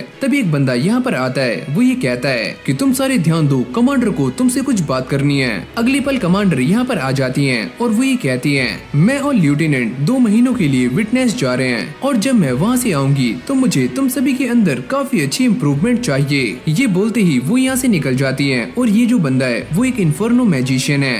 अब सारे के सारे कैरेजेस विटनेस जाने के लिए तैयार हो जाते हैं और रियो और निल्स भी यहीं पर होते हैं। रियो उससे ये पूछता है, क्या तुम सच में अपनी पार्टी का नाम रूम 10 रखना चाहते हो? अरे हाँ, ये नाम काफी अच्छा है और ये हमें काफी अच्छे से रिप्रेजेंट करता है। जिसके बाद वो ये बताता है कि विटनेस में एक फेस्टिवल होने वाला है जो कि हर 5 साल में एक बार होता है और रियो भी इस फेस्टिवल का नाम सुनते ही काफी खुश हो जाता है, यानी कि उसकी एक्साइटमेंट काफी बढ़ जाती है। अब ये उस जगह पर पहुंच जाते हैं और मर्चेंट उनसे कहते हैं कि हम लून के लिए 10 दिनों के बाद जाने वाले हैं, तब तक तुम सारे फ्री हो। ये सुनते ही वो सारे इस फेस्टिवल को एंजॉय करने के लिए बाहर आ जाते हैं। जिसके बाद हम काफी सारे कैरेजेस को देखते हैं जो कि एक साथ रुके हुए होते हैं और यहाँ पर फिर से हमें उसी बंदे को दिखाया जाता है, यानी कि इन्फर्नो मैजिशियन, और इसका नाम है ऑस्कर। इस तरफ कासल में भी सारे लोग पार्टी को एंजॉय कर रहे होते हैं और यहाँ पर डेबुया एम्पायर के 3rd प्रिंस भी आए हुए होते हैं जिनका नाम है कोनार्ड। क्रिम्सन पार्टी भी यहाँ पर पहुँच चुकी है और एबल उन सभी को लीड कर रहा है जब तक कि ह्यूग यहाँ पर नहीं आ जाते। उनके आते ही एबल फ्री हो जाएगा। रिया इन सभी को इन्फर्नो मैजिशियन के बारे में बता रही होती है। वो ये कहती है कि वो इंसान काफी पावरफुल है जिसने एक साथ 1000 ट्रूप्स को आसानी से खत्म कर दिया था, यहाँ तक कि Y1 को भी एक ही झटके में जान से मार दिया था। ये सारी गप्पे लड़ाने के बाद ये दोनों ही पार्टीज अपने अपने रास्ते जा रही होती हैं। पर जैसे रियो यहाँ से निकलता है तभी वो इन्फर्नो मैजिशियन उसके सामने आ जाता है, पर रियो उससे टकराने से थोड़ा सा बच जाता है। ऑस्कर उससे कहता है, मुझे माफ करना। अरे कोई बात नहीं। और इस जगह पर काफी भीड़ होती है और ऑस्कर को ये भीड़ बिल्कुल भी पसंद नहीं है। फिर हम देखते हैं कोनार्ड जिसकी मुलाकात एबल से हो जाती है और ये दोनों काफी अच्छी तरीके से गप्पे लड़ा रहे होते हैं। कोनार्ड उससे कहता है कि तुम्हें देखकर ऐसा लगता है कि मैं तुम्हारे जैसे किसी इंसान से पहले भी मिल चुका हूँ। प्रिंसेस फियोना अपने बेड पर लेटी हुई होती है और ये बंदा उन्हें उठाने का काफी ट्राई कर रहा होता है, लेकिन तभी ऑस्कर एक बंदे के साथ यहाँ पर आ जाता है और वो अपने साथ काफी सारा खाना लेकर आते हैं। ऑस्कर अपने मैजिक से इस खाने को फटाक से गर्म कर देता है और प्रिंसेस उसको थैंक यू करती है। Thank you master. इन सारे नल्लों ने आर्चरी के कंपटीशन में पार्टिसिपेट तो कर लिया है, पर इनमें से किसी का भी निशाना सामने टारगेट पर नहीं लगता। एबल इन सभी को देखकर ये सोचता है कि इन सभी को देखकर मुझे अपना बचपन याद आ रहा है जब मैं छोटा बच्चा था। रियो उससे कहता है कि अब निशाना लगाने की तुम्हारी बारी है और जैसे ही एबल निशाना लगाता है तो सारे लोग ये देखकर काफी इम्प्रेस हो जाते हैं क्योंकि तीर एकदम निशाने पर लगता है। सारा भी रियो को ढूंढने का काफी ट्राई करती है पर उसे रियो कहीं भी नजर नहीं आता और वो उसे इस बारे में बताना चाहती है जो कि वो लाइब्रेरी में ढूंढ रहा था। नीना उसे कहती है कि रियो अभी टाउन में नहीं है और उसे आने में लगभग 1 हफ्ता लग सकता है। ये सुनते ही वो काफी शॉक्ड हो जाती है क्योंकि उसे इस बारे में बिल्कुल भी ज्ञान नहीं था। अब वो काफी सैड होने के बाद यहाँ से चली जाती है और फिर हमें दोबारा से रियो और उसके साथियों को दिखाया जाता है जिन्होंने एक बोट रेस में पार्टिसिपेट किया हुआ है। पर रियो दूर से खड़ा हुआ उन सभी को नोटिस कर रहा होता है, लेकिन भाई रेस स्टार्ट होते ही निल्स और डैन के बीच में फाइट स्टार्ट हो जाती है और ये दोनों ही लड़ते लड़ते अपनी अपनी बोट्स को तोड़ देते हैं। यहाँ तक कि वो अपने साथियों के भी चप्पू को तोड़ देते हैं और ऐसी फाइट करते हुए आगे जा रहे होते हैं। पर तभी अचानक हम ये देखते हैं कि इन दोनों की बोट्स आपस में भिड़ जाती हैं, जिससे ये सारे पानी में गिर जाते हैं और इस रेस में लास्ट आते हैं। लेकिन भाई फिर भी इन दोनों की किस्मत काफी अच्छी होती है कि लास्ट आने के बाद भी इन दोनों को रिवॉर्ड मिल जाता है क्योंकि इन्होंने जनता को काफी ज्यादा एंटरटेन किया। लेकिन अब भी ये इस रिवॉर्ड को लेकर लड़ रहे होते हैं। अभी सारे खड़े हुए एक शिप को नोटिस कर रहे होते हैं जिसकी बनावट कुछ अजीब सी होती है। तभी ह्यूग यहाँ पर आ जाते हैं और वो ये बताते हैं कि ये वाली शिप रेन शूटर है। वैसे ये वाली शिप काफी यूनिक है क्योंकि ये विंड मैजिक और वाटर मैजिक के कॉम्बिनेशन से बनी है। विंड मैजिक इसे पानी के ऊपर रखता है और वाटर मैजिक इसे पानी के लेवल पर। जिसके बाद ये सारे एक शॉप में आ जाते हैं क्योंकि ईटो को एक क्रॉसबो चाहिए होता है ताकि वो इन सभी की फाइट में हेल्प कर पाए। अरे बच्चे, तुम ये वाला ले सकते हो, इससे तुम एक बार में काफी सारे एरोस को शूट कर पाओगे। और ईटो को ये वाला क्रॉसबो काफी ज्यादा पसंद आता है। जिसके बाद हम 2 सस्पिशियस बंदों को बात करते हुए सुनते हैं और वो ये कहते हैं कि सारा कुछ हमारे प्लान के हिसाब से चल रहा है। दूसरा बंदा ये कहता है, तुम पहले मुझे ये बताओ कि फेस्टिवल से कौन कौन लोग वापस जा चुके हैं। यहाँ से ह्यूग वापस जा चुके हैं और उनका प्रॉक्सी एबल अब भी यहाँ पर है। तुम इसके बारे में चिंता मत करो, हम सारा कुछ अपने प्लान के हिसाब से एग्जीक्यूट करने वाले हैं। ये दोनों अब भी कासल में गप्पे लड़ा रहे होते हैं। तभी कोनार्ड की छोटी बहन यहाँ पर आ जाती है, यानी कि फियोना, और कोनार्ड उसे एबल से इंट्रोड्यूस करवाता है और उसे ये बताता है कि ये इंसान काफी अच्छा है, इसका नाम है एबल और ये एक बी रैंक का एडवेंचरर है। जिसके बाद हम ये देखते हैं कि ये पूरा कासल एक प्रोटेक्टिव शील्ड से सिक्योर किया गया है। एबल ये सोचता है कि मेरी शॉट कहाँ पर है, चलो छोड़ो, ये कासल काफी सिक्योर है और लगता है मुझे उसकी जरूरत नहीं पड़ेगी। पर तभी अचानक इसकी वायर में कुछ दिक्कतें आनी शुरू हो जाती हैं, जिससे ये प्रोटेक्टिव लेयर यहाँ से गायब हो जाती है। फिर हमें ऑस्कर का एक पास्ट दिखाया जाता है जब वो एक छोटा सा बच्चा था और सभी की हेल्प किया करता था, यहाँ तक कि वो अपनी मॉम की भी खाना बनाने में हेल्प करता है और अपने फायर मैजिक से आग को काफी आराम से जला देता है। अब ऐसे ये सारे जंगल में हंटिंग करने के बाद रात को आराम से बैठकर पार्टी करते हैं और तभी अचानक यहाँ पर एक बंदा आता है। वो ये बताता है कि यहाँ पर काफी सारे बैंडिट्स आ रहे हैं और उनकी संख्या काफी ज्यादा है। तो ये सारे गाँव वाले उनसे लोहा लेने के लिए एकदम तैयार हो जाते हैं, जहाँ पर ऑस्कर के डैड उससे मना कर रहे होते हैं कि वो इस फाइट से काफी दूर चला जाए और जाकर कहीं छुप जाए और वो यहाँ पर रहकर सारे के सारे बैंडिट्स को यहाँ से भगाएंगे। पर तभी अचानक से यहाँ पर एक बैंडिट अंदर आ जाता है और अंदर आने के बाद इस डोर को ओपन कर देता है, जिससे सारे के सारे बैंडिट्स अंदर आ जाते हैं और सभी को मारना शुरू कर देते हैं। यहाँ तक कि एक बैंडिट ऑस्कर की मॉम को भी जान से मार देता है। ऑस्कर अपने फायर मैजिक से इस इंसान को भूनने का भी ट्राई करता है, पर ये इंसान टस से मस नहीं होता। एक बंदा जैसे ही ऑस्कर को बचाने के लिए अंदर आता है तो ये बैंडिट उसका काम तमाम कर देता है और अब ये सारे आपस में बातें कर रहे होते हैं कि यहाँ पर काफी सारे वुल्व्स आ रहे हैं, तो जल्दी यहाँ से निकल जाओ। अब अगले सीन में हम ये देखते हैं कि यहाँ पर काफी सारे वुल्व्स का झुंड आ जाता है, जो कि इन सारे के सारे गांव वालों को खाना शुरू करते हैं। तभी एक बंदा ऑस्कर के पास आता है, यहाँ पर काफी सारे वुल्व्स आ चुके हैं, तो चलो हमें यहाँ से जाना होगा। पर मेरी मॉम डैड दोनों ही मारे जा चुके हैं, तो मुझे भी मरना है। ये वुल्व्स उन दोनों को ही घेर लेते हैं। अरे बच्चे तुम यहाँ से भाग जाओ, इनको मैं संभाल लूंगा। और जैसे ऑस्कर यहाँ से भागने का ट्राई करता है तो उसके सामने भी काफी सारे वुल्व्स आ जाते हैं और उनसे बचते हुए वो पानी में गिर जाता है। अब अगली सुबह जैसे ही उसकी आँख खुलती है वो ये देखता है कि उसके सामने एक बंदा बैठा हुआ है। वो ये कहता है कि मेरा नाम है ल्यूक और तुम मुझे एल्डर कहकर बुला सकते हो। वैसे मेरे साथियों को तुम नदी के किनारे मिले। यहाँ पर वो ऐसे ही प्रैक्टिस करना शुरू करता है और ऐसे ही काफी बड़ा हो जाता है। पर एक दिन वो ये देखता है कि इस पूरे के पूरे मेंशन में आग लगी हुई है और जैसे वो अंदर जाता है तो यहाँ पर वही बंदा होता है जिसने उसके गाँव पर अटैक किया था और वो इस बंदे को भी जान से मार देता है। ऑस्कर इसे बचाने का काफी ट्राई कर रहा होता है पर वो इसे बचा नहीं पाता। अब यहीं से हमारा सीन चेंज हो जाता है, जहाँ पर हम ऑस्कर को देखते हैं जिसकी हालत काफी खराब होती है और उसके मन में बस दो ही नाम होते हैं, पॉच और बॉस्कोना। ये दोनों वही नाम है जो कि ऑस्कर को हर बार सुनाई दिए थे जब उसके गाँव में अटैक हुआ था और इस मेंशन में भी। कहानी दोबारा से प्रेजेंट में आती है जहाँ पर इस पूरे के पूरे मेंशन में फायर अटैक हो रहे होते हैं और इससे काफी सारे लोग इंजर्ड हो जाते हैं। फियोना अपने हीलिंग मैजिक का इस्तेमाल करके अपने भाई को बचाने का ट्राई करती है पर वो काफी इंजर्ड हो चुका है, जिसके बाद यहाँ पर एक इमरजेंसी सिग्नल को लॉन्च किया जाता है जिसको ये सारे लोग देख लेते हैं और साथ में रियो भी।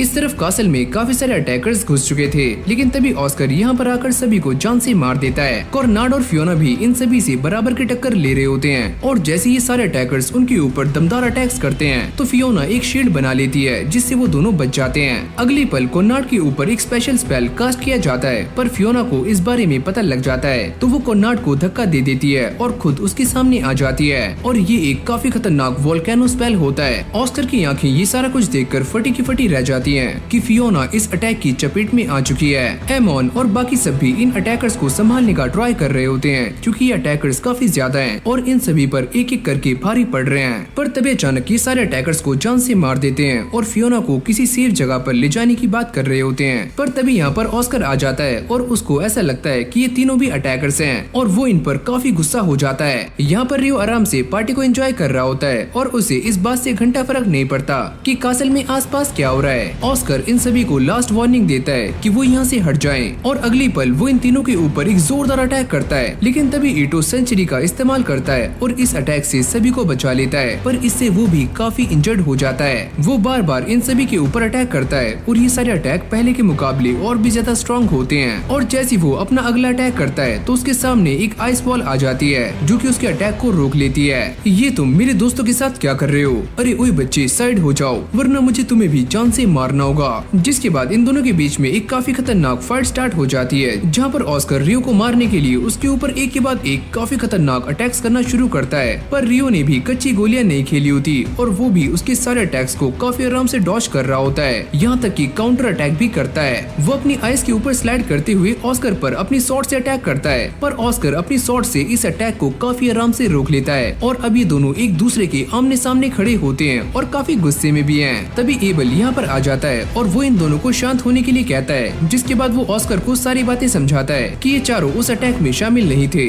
लेकिन अब भी रियो काफी गुस्से में होता है। वो ये कहता है कि तुमने अपनी बात खत्म कर ली और अब मैं इसे जान से मारने वाला हूँ क्योंकि इसने मेरे दोस्तों के साथ काफी बुरा किया है। ये सुनते ही ऑस्कर को भी और भी ज्यादा गुस्सा आ जाता है और वो रियो पर एक जोरदार अटैक करता है पर रियो इससे बच जाता है। अब एबल उन दोनों को समझाने का ट्राई करता है कि वो दोनों फाइट ना करें। रियो जो कि फाइट करने के लिए काफी गुस्से में होता है वो एबल से मना करता है कि वो सामने से हट जाए, पर एबल ऐसा नहीं करता। जिसके बाद रियो अपना अटैक कर देता है, जिसको वो बीच में ही रोक लेता है। वो एबल से ये पूछता है कि तुम सामने से क्यों नहीं हटे, क्योंकि मैं ये नहीं चाहता कि तुम्हारी वजह से वॉर हो, तो प्लीज इस फाइट को यहीं पर रोक दो। ये सुनते ही ऑस्कर भी अपनी स्वॉर्ड को दोबारा से म्यान में रख लेता है। अब यहीं से हमारा सीन चेंज हो जाता है, जहाँ पर ये सारे लोग एकदम सही हो चुके हैं। और तभी एबल यहाँ पर आ जाता है। वो ये बताता है कि मैंने प्रिंस और प्रिंसेस को सारी बातें बता दी हैं। और हाँ भाई, ऑस्कर ने इन तीनों से माफी भी मांग ली है, जो सुनकर इन तीनों को चैन की सांस आती है, क्योंकि इन तीनों को ऐसा लग रहा था कि उन्हें पनिशमेंट मिलने वाली है, जैसे कि उन्होंने काम किया है। अब ये सारे यहाँ से निकल जाते हैं और जाते हुए बातें कर रहे होते हैं कि हमारी एस्कॉर्ट जॉब पूरी हो चुकी है। रियो ये कहता है कि अभी हमारी जॉब पूरी नहीं हुई जब तक कि हम सही सलामत घर वापस नहीं लौट जाते। सैरा, जो कि अब भी रियो के बारे में ही सोच रही होती है, और उसे ऐसा लगता है कि मैं ये सारा कुछ क्यों सोच रही हूँ। जिसके बाद वो दोबारा से उस करी शॉप में आ जाती है, जहाँ पर उसके सामने रियो बैठा हुआ होता है, और वो उसे देखकर काफी खुश हो जाती है और उससे काफी सारी बातें करना शुरू कर देती है। अब वो उसे लेकर लाइब्रेरी के एक ऐसे हिस्से में आ जाती है जहाँ पर जाने के लिए कम से कम बी रैंक का होना जरूरी है। और वो ये कहती है कि मैंने तुम्हारे लिए एक काफी इम्पोर्टेंट इन्फॉर्मेशन निकाली है। रियो इस बुक के सारे नोट्स को आराम से कॉपी कर लेता है। वो ये कहती है कि वो यहाँ पर लॉर्ड के लिए काम करती है, तो इसलिए उसकी सारी की सारी एंट्री फीस माफ है। ये सुनते ही रियो भी थोड़ा सा हैरान हो जाता है, क्या सच में लॉर्ड के लिए? अब ये दोनों इस स्पेल को डिकोड करने के बारे में बातें कर रहे होते हैं, जो कि बस ट्रांसक्राइबिंग से ही हो सकता है। क्या मुझे इससे ये पूछना चाहिए कि ये कितने साल की है? और तभी सैरा उसे बताती है कि वो 200 सालों की हो चुकी है। क्या तुम्हें ये बात अजीब लगी? अरे नहीं, ऐसा कुछ भी नहीं है, तुम अब भी काफी प्रीटी हो। जिसके बाद ये दोनों ट्रांसक्राइबर के पास आ जाते हैं, जहाँ पर उनकी मुलाकात एबल से होती है। और वो ये कहता है कि तुम दोनों एक साथ क्या कर रहे हो? वैसे ये मेरे टीचर हैं, और हाँ, ये मेरा स्टूडेंट। एबल के जाते ही सैरा उससे कहती है कि तुम मुझे अपना दोस्त मानते हो ना, तो चलो ये कहो कि हम दोनों फ्रेंड्स हैं। अरे हाँ, हम दोनों फ्रेंड्स हैं। ये सुनते ही सैरा काफी खुश हो जाती है। अब रियो एबल से बात करने के लिए उसके पास आ जाता है, और वो ये बताता है कि मैं भी ये सोच रहा हूँ कि मैं एक अलग घर में रहूँ जो काफी बड़ा हो, और उसके अंदर यार्ड भी काफी बड़ा हो, ताकि मैं अपने सारे के सारे एक्सपेरिमेंट्स काफी अच्छे से कर पाऊँ। और सच में रियो के पास काफी मोटा पैसा है, क्योंकि उसने Y1 के मैजिक स्टोन्स को बेचा था, जिससे अब उसके पास बजट की कोई भी कमी नहीं है। एबल उससे कहता है तो मैं तुम्हारी हेल्प कर सकता हूँ। वो इसे लेकर एक प्रॉपर्टी एक्सपर्ट के पास आ जाता है, जो कि पहले रियो को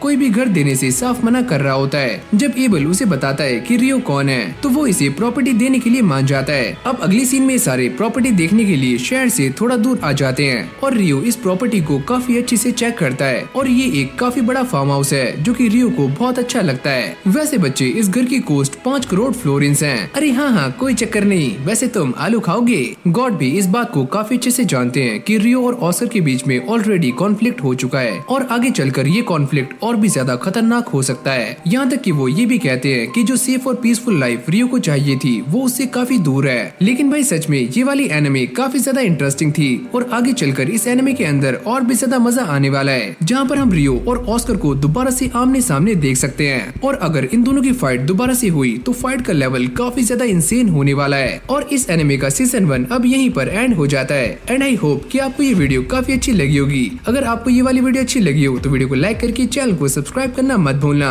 बाकी मैं मिलता हूँ आपसे एक और न्यू फ्रेश वीडियो के साथ। तब तक के लिए कीप वॉचिंग एनिसोल।